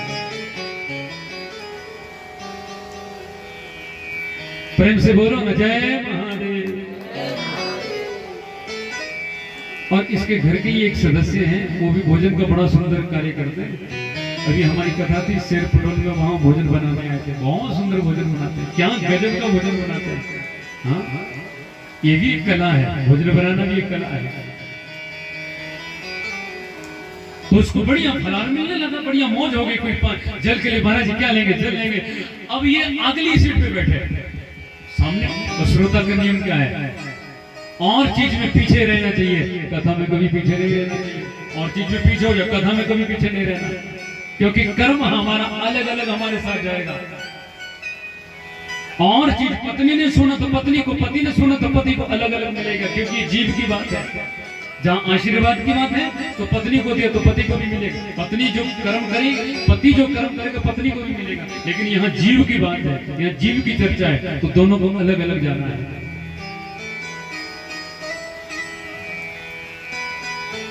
अब ये त्रिपुंड लगा करके गले में रुद्राक्ष, लोगों को लगे भगत शिव शिव नाम जपता रहे और शिव महापुराण की कथा सुन रहा है। अब 1 दिन की कथा, 2 दिन की कथा, 3 दिन की, ये तो 11 दिन की कथा है।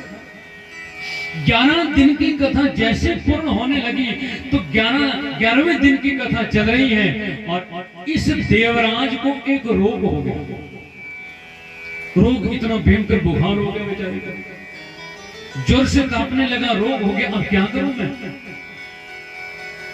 भयंकर रोग से पीड़ित होगा। यहाँ कथा का पारायण हुआ और ये इसी जिस आश्रम में कथा चल रही है इसी आश्रम में पड़ा पड़ा रहा। लेकिन अब जब मृत्यु नजदीक है, अब इसने ये सोचा कि अब मैं नहीं बचूंगा, तब इसको होश आया अब तो मुझे मरना ही है। ध्यान रखना, मरने से सब डरते हैं, कोई भी कैसा भी हो मरने से सब डरेंगे। ये जीवन सबको प्यारा है, छोटे से छोटी चींटी तक से लेकर के हाथी तक मरने से डरता है। आप भी डरते होंगे, नहीं डरते? धन्यवाद।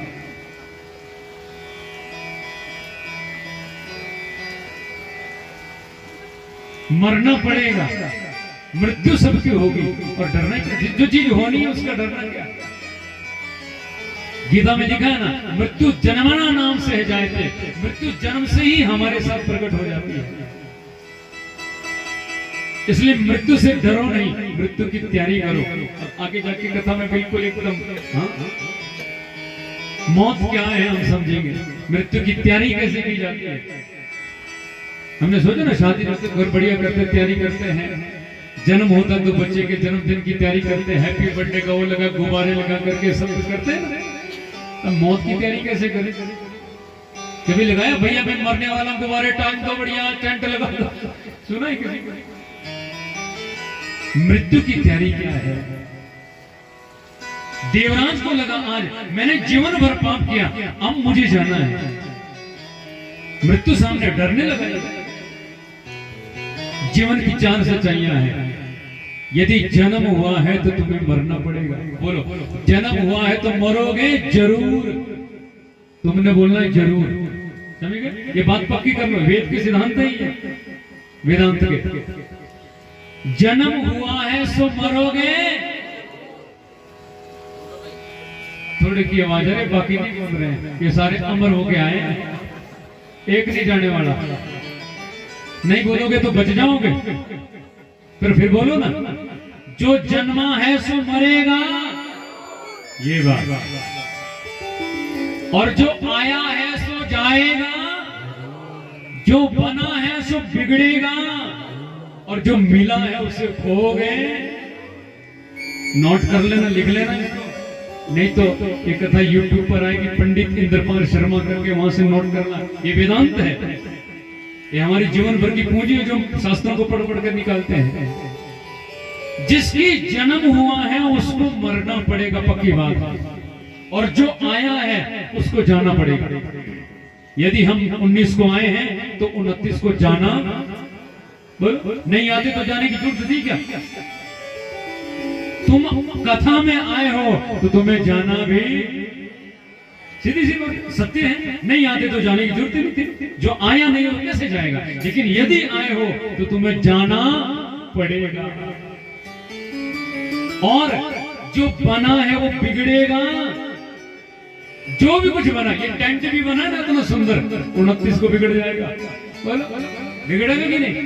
बताओ, कितना भी बढ़िया बना लो, जो चीज बनी है वो बिगड़ने के लिए ही बनी है।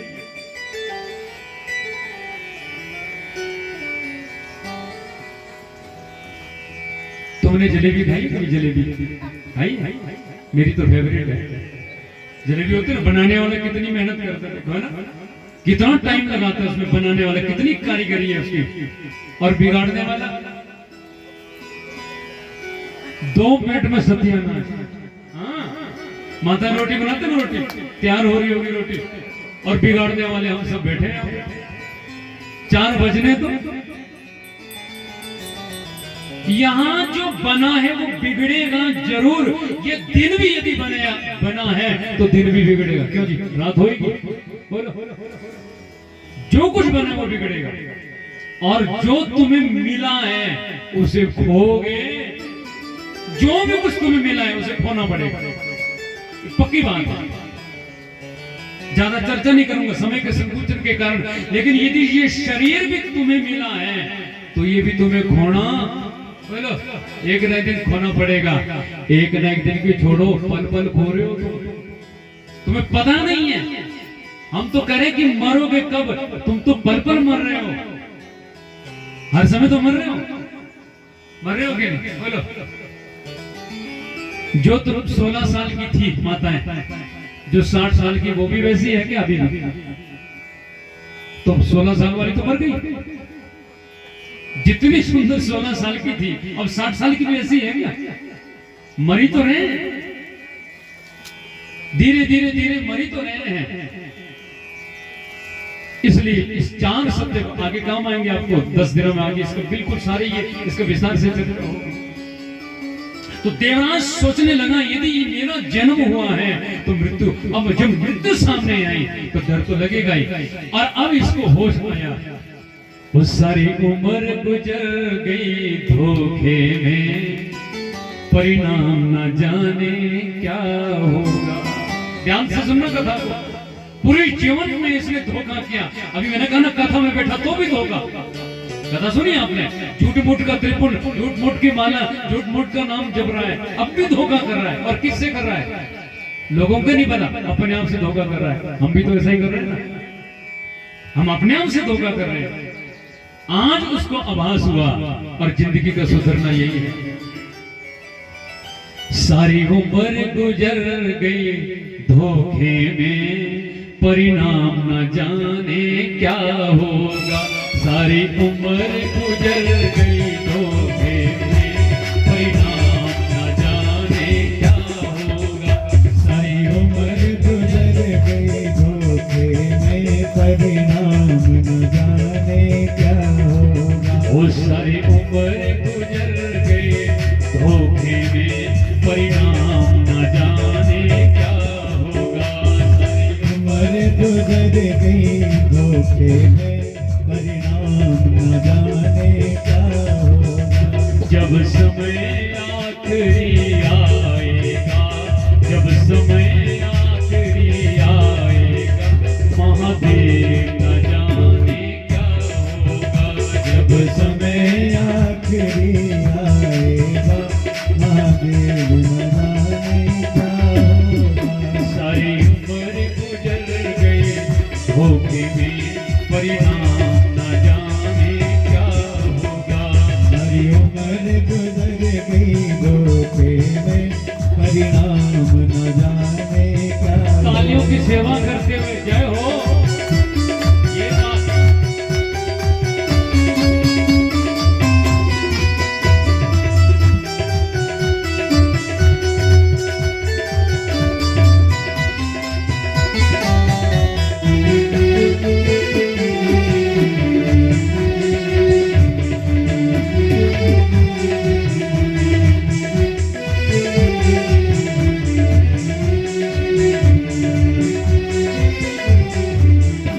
जिस प्रभु ने तन धन धाम दिया, नहीं प्रेम से उसका नाम लिया, नहीं प्रेम से उसका नाम लिया, नहीं प्रेम से उसका नाम लिया।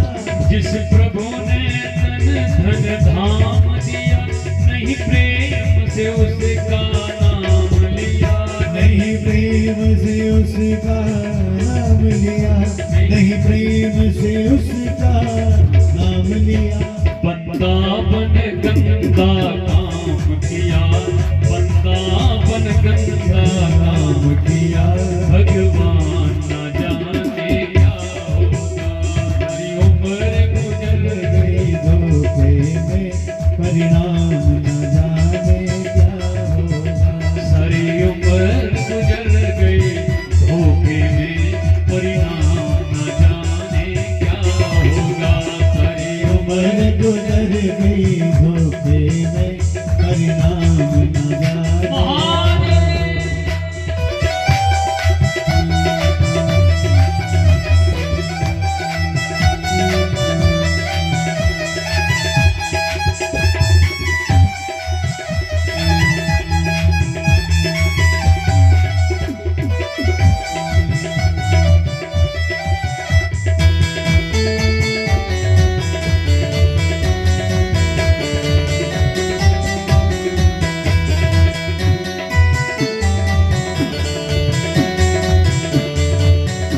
जीवन का मैल और दिया, और बीज पाप का बोए लिया, और बीज पाप का बोए लिया। अब राम न जाने क्या होगा, हरे बीज पाप का बोए लिया, परिणाम न जाने क्या होगा। वो सारी उम्र गुजर गई धोखे में, परिणाम न जाने क्या होगा। उम्र गुजर गई धोखे में, परिणाम न जाने क्या होगा। जब समय आखिरी आएगा, जब समय आखिरी आएगा, अंजाम न जाने क्या होगा। समय आखिरी आएगा, अंजाम न जाने क्या होगा। वो परिणाम न जाने क्या होगा, परिणाम न जाने क्या होगा। वो परिणाम न जाने क्या होगा, परिणाम न जाने क्या होगा। परिणाम न जाने क्या होगा। परिणाम न जाने। बोले शंकर भगवान की। अब होश आया, सोचने लगा सारी उम्र गुजर गई धोखे में, परिणाम न जाने क्या होगा। ये हीरा सा जन्म परमात्मा ने दिया, लेकिन इस जन्म को पाकर भी हमने बीज पाप का बोए लिया, परिणाम न जाने क्या। ये सुंदर मनुष्य शरीर दिया भगवान ने, इतना बढ़िया बुद्धि विवेक मन चित्त से निर्मित ये शरीर परमात्मा ने हमें दिया है, और फिर भी हमने ये शरीर ये जीवन खो दिया। एक बात आपसे कहें, जब कोई चीज हमारे पास नहीं रहती है ना, हम उसका मूल्य तभी समझते हैं। हाँ, जब हमारे पास चीज है ना, हम उसका मूल्य नहीं समझ सकते। जिस दिन वो चीज हमारे से निकल करके चली जाएगी, उसका मूल्य समझ में आ जाएगा। जब तक घर में माँ बाप है ना, हम उसकी कीमत नहीं समझ सकते, लेकिन कीमत उस दिन पता पड़ता है जिस दिन ये माँ ये बाप हमें छोड़ करके चले जाते हैं। उस दिन उसको मालूम होता है माँ क्या होती है। हिंदी साहित्य में एक कविता है, फूलों की छांव के नीचे रहने वाले जिंदगी के असली मजे नहीं ले सकते। माँ क्या होती है उसको पूछो, जिसकी माँ छोड़ करके बचपन में ही चली गई है, वो जानता है माँ क्या होती है, माँ का प्रेम क्या होता है, बाप का साया क्या होता है, बाप क्या होता है, ये उसको पता है जिसका बाप नहीं रहता बेचारा। जब तक हमारे पास कोई वस्तु है ना, हम उसकी कीमत नहीं समझ सकते। बालपन के ब्रह्मानंद, हमारे राष्ट्र के बड़े दिव्य संत ब्रह्मानंद जी,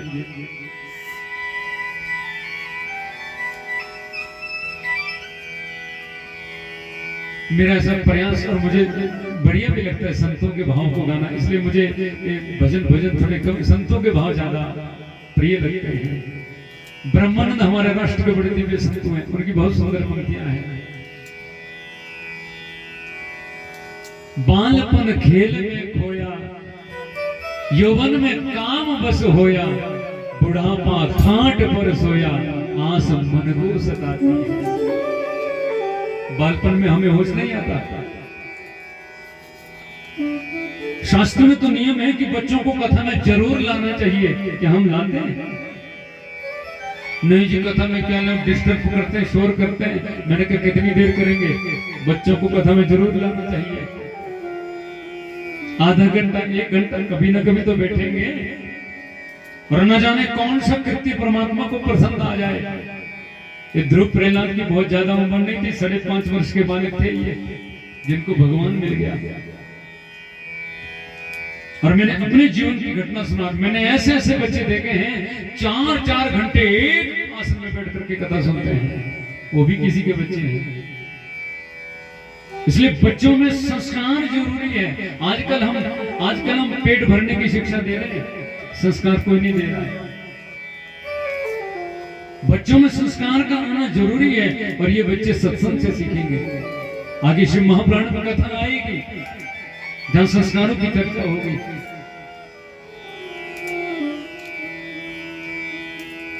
बालपन खेल में खोया, यौवन में काम, जवानी में कमाने में लगे रहते हैं। भजन कब करें? कथा का कार्ड आता है ना घर में, तो जो जवान आदमी होता है ना, वो अपने दादाजी को पकड़ा देते, दादाजी आपके लिए कार्ड आया है। कथाएं वहां पर शर्मा जी के, आपको कार्ड आया है, क्यों तेरे लिए नहीं है क्या? बोलो, तुझे कथा की आवश्यकता नहीं है क्या? मैं तो कहता हूं वृद्धों से ज्यादा जवानों को कथा की आवश्यकता है।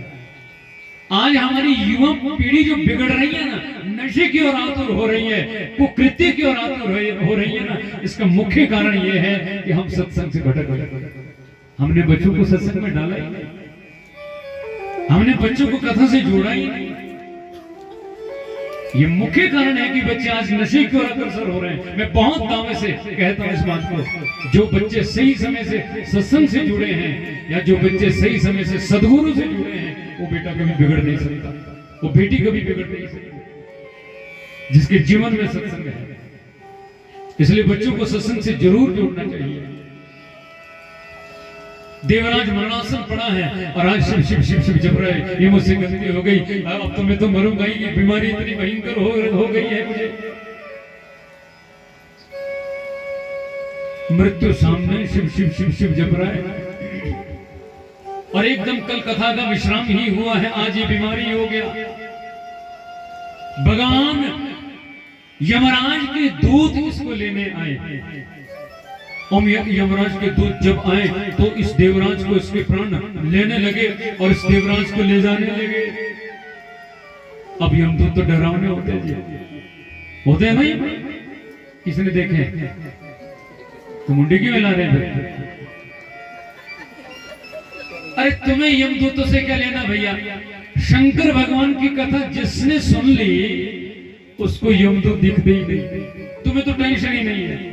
और मैंने कहा था मैं तो शिव बना के छोड़ूंगा, इसलिए तुम्हें अभी तक तुमने जाना नहीं तुम हो कौन। जिस दिन जान जाओगे हम कौन हैं, तो यमदूत को तो तुम्हारे आसपास घूमेंगे ऐसे सेवा में। ऑर्डर करो यमदूत उसको पकड़ कर, ऐसा करना है तुम्हारा के पीछे डोलेंगे।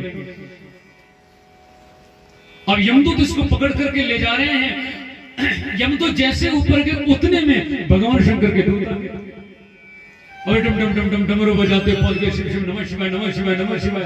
यमदूतों को डांटने लगे, अरे तुम्हारी हिम्मत कैसे देवराज को पकड़ने की? यमदूतों ने कहा क्यों? अरे तो पापी था, दुष्ट था, इसने कुकृत्य किए हैं, इसने माता की, इसने इनकी हत्या करी है। जो ना खाना चाहिए वो खाया, जो ना पीना चाहिए वो पिया, इसको तो यमपुरी में जाना चाहिए, नरक में जाएगा ये। शिवदूतों का खबरदार, ये नरक में नहीं जाएगा, हमारे साथ जाएगा। बात क्या है जी? जबरदस्ती छुड़ा करके भगवान शंकर के दूत इसको शंकर के पास कैलाश ले गए, देवराज को, और बहुत बुरी तरह से डांटा यमदूतों को। यमदूत तो बेचारे रोते रोते यमराज जी के पास पहुंच गए। यमराज ने कहा रो क्यों रहे भाई? और तुम तो उसको देवराज को लेने गए थे, कहां है देवराज? यमदूत कहने लगे महाराज क्या करें, हमारा तो आज के बाद इस्तीफा ही लिख लो, हम नौकरी से बिल्कुल इस्तीफा दे देते, हमें नौकरी नहीं करनी आपकी। यमराज ने कहा ऐसा क्या हो गया? अरे महाराज कोई भी आता है और हमसे छुड़ा करके ले जाता है, देवराज को लाई तो रहे थे हम, पता नहीं नंग धड़म शिव शिव डम डम डम कहते, बम बम कहते, दूत आ गए और उसको लेकर के चले गए। नहीं नहीं ये तो शिवलोक को जाएगा। यमराज ने कहा धीरे से बोलो, अरे यमदूतों तुम धन्य हो, अरे तुम्हारा भाग्य सौभाग्य बन गया। क्यों? तुमने भगवान शंकर के दूतों का दर्शन किया। यमदूतों, जिसके जीवन में शंकर एक बार उतर जाता है ना, उसको कभी यमदूतों के दर्शन नहीं होते, लेकिन तुमने दर्शन किया इसलिए तुम्हारा सौभाग्य है। यमदूत कहने लगे तो आज तो बिल्कुल पक्का हो जाना चाहिए, किसको लेकर के आए किसको नहीं आए। लेकिन देवराज गया क्यों? बोले यमदूत तो उसने अंत समय में शिव का नाम लिया ना।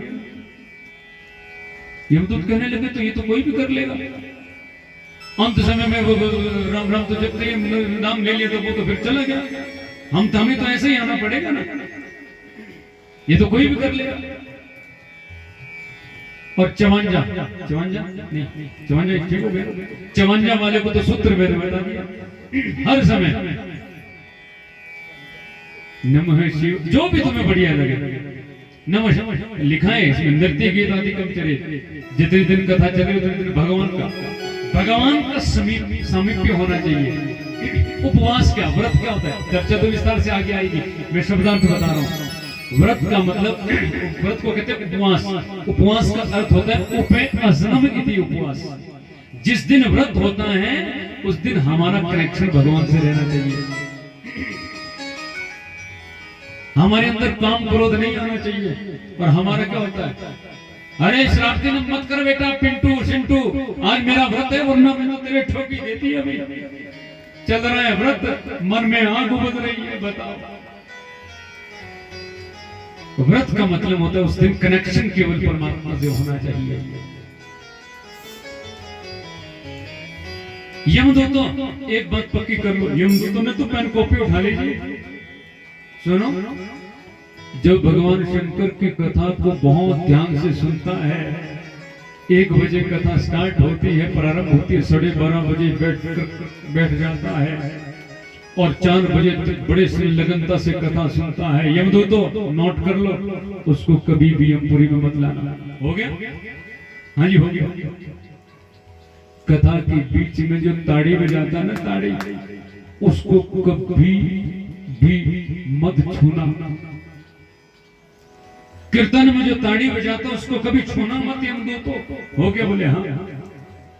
और जो कथा में मस्ती में नाच जाता है ना यमदूतों, उसकी तरफ तो कभी देखना भी मत।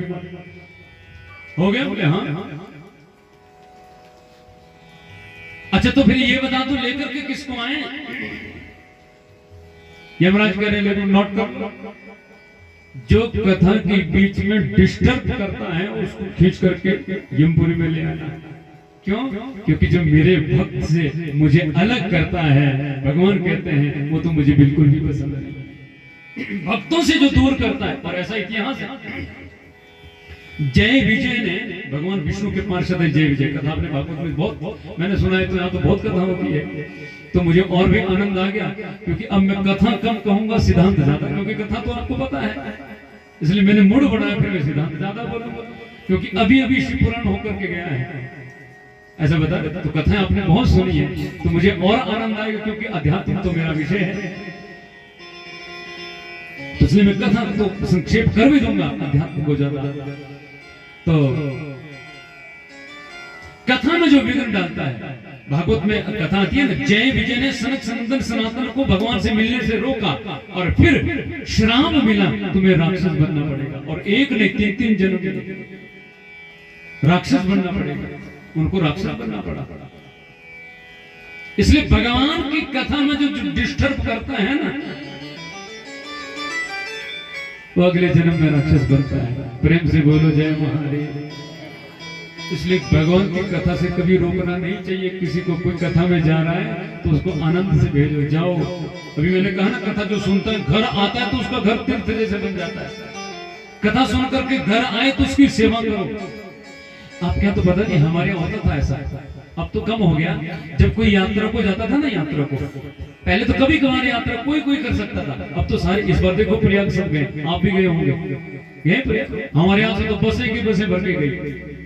पहले यात्रा के लिए बहुत कम लोग जाते थे, लेकिन जो यात्रा करके आता था ना घर में, यदि वो उम्र में छोटा है तब भी उसके पांव छूते थे, और नहीं भी छुए तो उसको मिलने तो जाते थे। आप क्या भी होता होगा, भैया यात्रा से उसको मिलने जाओ, उसका मतलब क्या है? अब हमें मतलब ही नहीं पता ना। वो तीर्थ का फल तुम्हें अनायास उसको प्रणाम करके उससे मिल करके मिल जाता है, ये उसका फल है। इसलिए कथा में जो कथा सुनता है, या आगे कथाएं की कल भोजन करने का, आगे शिव पुराण में तो बहुत विस्तार से वर्णन है भोजन कराने करने का महत्व कथा में। यहाँ जो सुन के जाएगा ना, और जिस घर में जाएगा, इसलिए कोई ऐसा मेहमान आए जिसको जबरदस्ती कहा दो, अरे अरे बहुत समय को तुम आए नहीं, आज ठहर जो हमारे यहाँ। क्योंकि जो कथा सुन के जाता है ना, उसकी कथा का आधा फल तुम्हें घर बैठे अनायास मिल जाता है, फ्री में मिल जाता है। कथा श्रवण करने वाला तुम्हारे घर में गया तो उसे उसके भजन, उसकी कथा सुनने का फल तुम्हें मिल गया।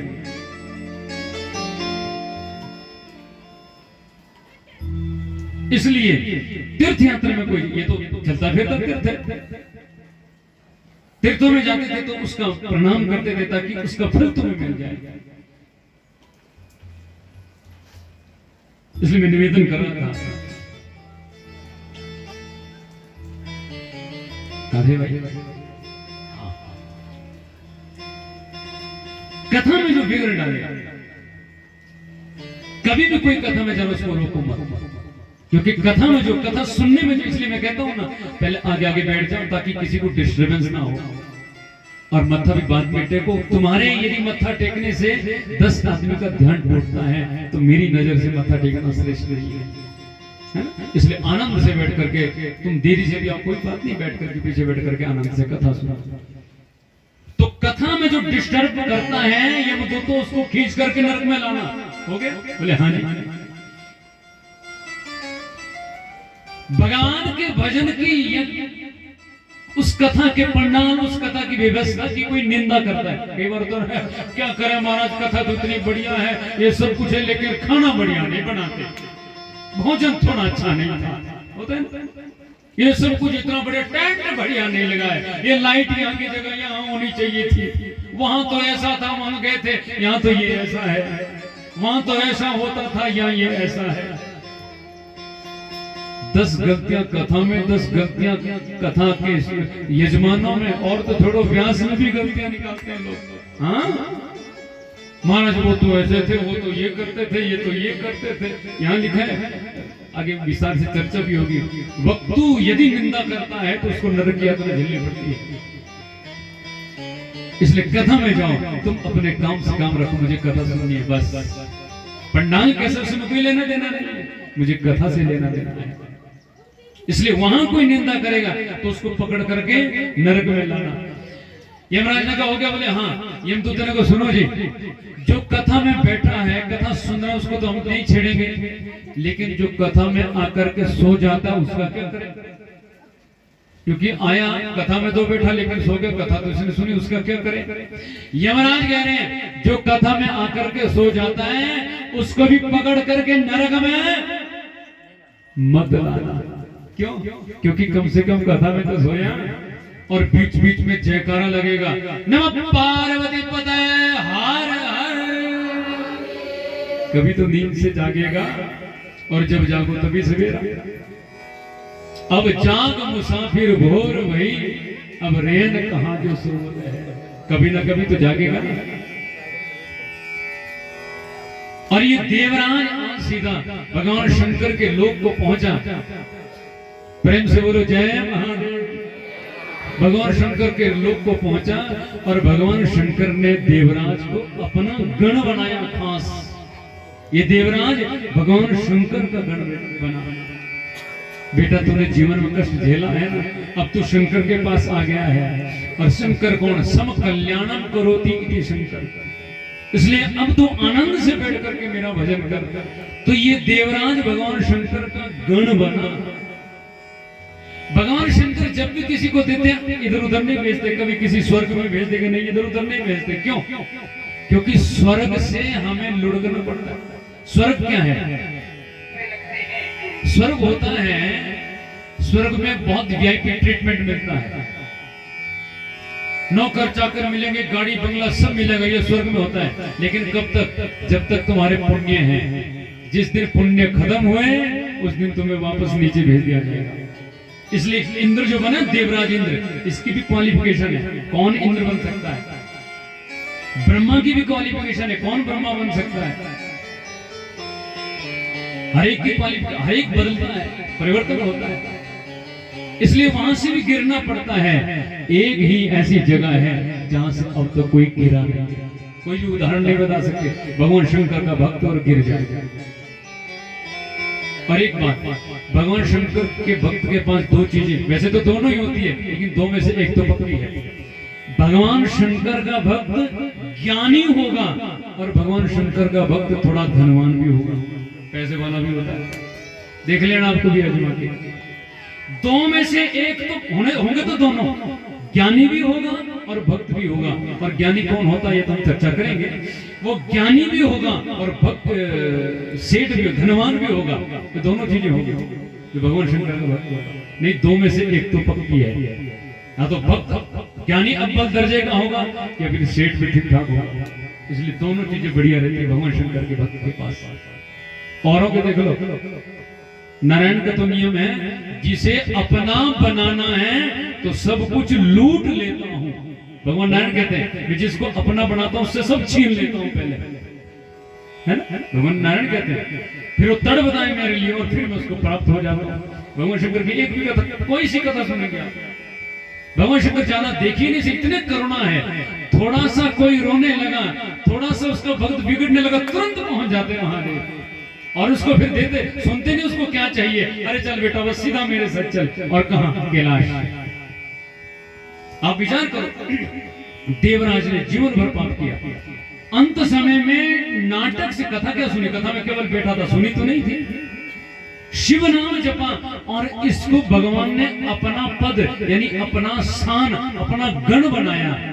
और हम यदि श्रद्धा से शिव महापुराण की कथा सुनेंगे, ध्यान रखना, गण नहीं बनेंगे बल्कि शंकर की गोद में बैठेंगे। हम तो सच में सुन रहे हैं, उसने तो ड्रामे के नाटक के लिए सुना, हम तो सच में सुन रहे हैं, तो हमारा कल्याण करना होगा। भगवान शंकर का जो भक्त है उसका कोई कुछ बिगाड़ नहीं सकता। बोलो क्या कर लेगा? अकाल मृत्यु वो मरे जो काम करे चंडाल का, अकाल मृत्यु वो मरे जो काम करे चंडाल का, और काल भी उसका क्या बिगाड़े जो भक्त हो महाकाल का। उसका काल क्या बिगाड़ लेगा? मैंने कहा ना, यमदूत की सेवा में रहते हैं हम पर। तो आइए, ये सुंदर कथा भगवान के देवराज की मुक्ति की कथा, आगे बिंदु चंचुला की कथा, और हम शिव महापुराण की अन्य कथाओं की चर्चा करेंगे। बहुत विस्तार है शिव महापुराण। शिव महापुराण में पहले तो 1 लाख मंत्र थे, श्लोक थे, लेकिन धीरे धीरे धीरे जैसे परंपरा चलती गई, धीरे धीरे और कम होते गए, श्रुति स्मृति के चलते चलते, और अब शिव महापुराण में 24,000 श्लोक हैं, जिनकी विस्तार से चर्चा होगी। तो आज की कथा को हम यहीं पर विराम करें। कल की कथा ठीक 1 बजे प्रारंभ हो जाएगी, और आपसे पुनः विनती, आप 1 बजे से पहले कथा में विराजमान हो जाएं और आनंद से हम कथा में प्रवेश होंगे। कि आज थोड़ा बारिश ने भी थोड़ा परेशान किया सभी को, आने वाले को भी किया, यहाँ बैठ करके भी, क्योंकि ऊपर से तो बारिश की ही आवाज आ रही थी। तो लेकिन यही तो मस्ती है ना। और इस परीक्षा में जो पास होकर निकल गया वो अव्वल हो जाता है। कहते हैं ना, जो पत्थर छेनी हथौड़े की चोट खाता है वो आखिर मंदिर में पूजा जाता है। इसलिए आप लोग जो है ना, एक पत्थर थे छेनी की जो चोटें आपने खाई है, इतनी बारिश में चलते भीगते भीगते जो पहुंचे हैं ना, इसका मतलब आप भगवान के कोई खास हैं, है ना। तो इसी भाव के साथ आज की कथा को यहीं पर विराम। आइए भाव से मिलकर के आरती करें।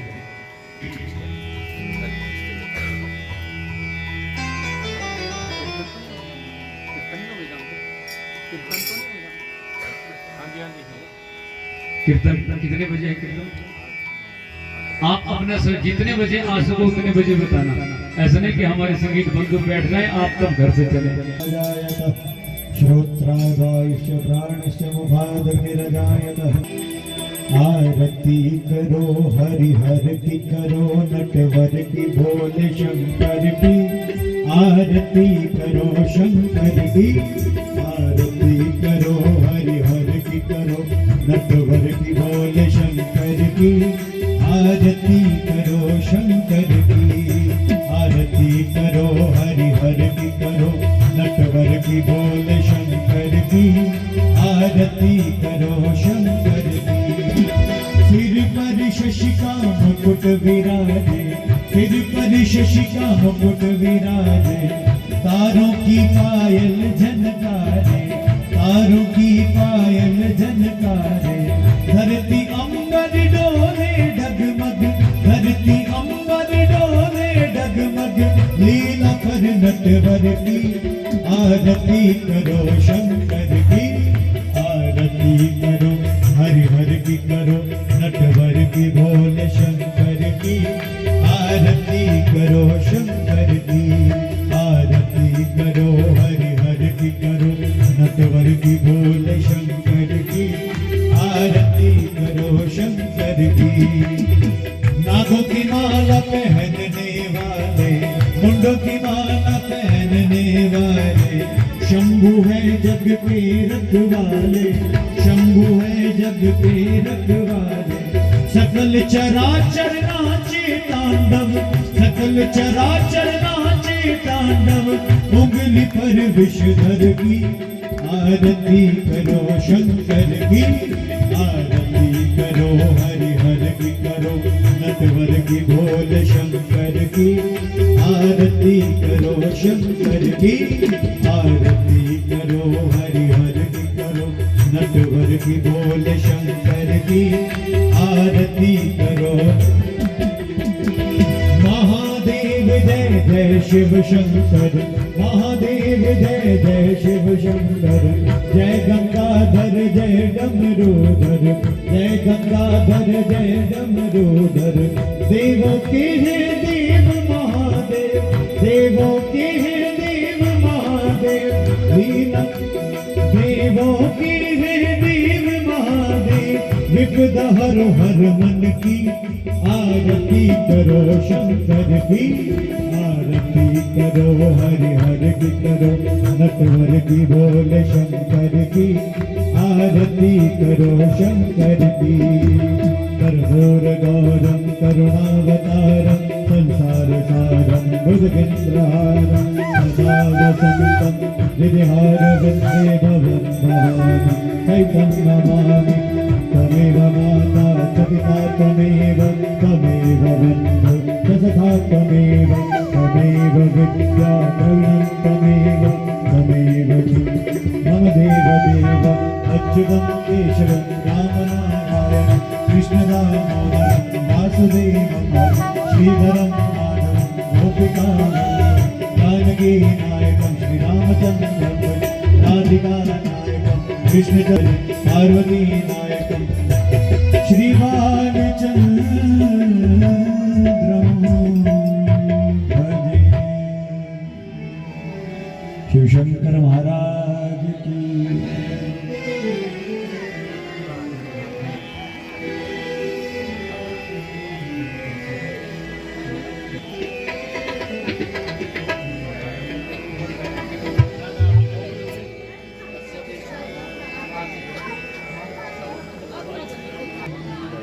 हरिनाम सुमिरन साथ में कृष्ण कन्हैया लाल की जय हो। विश्वास जरूरी है, भोले बाबा भोले बाबा भोले बाबा। तेरा साथ निभाएगा, तेरा साथ निभाएगा भोला। विश्वास जरूरी है, विश्वास जरूरी है। तेरा साथ निभाएगा भोला, तेरा साथ निभाएगा भोला। विश्वास जरूरी है, विश्वास जरूरी तेरा साथ निभाएगा भोला, तेरा साथ निभाएगा भोला, विश्वास जरूरी है, विश्वास जरूरी है।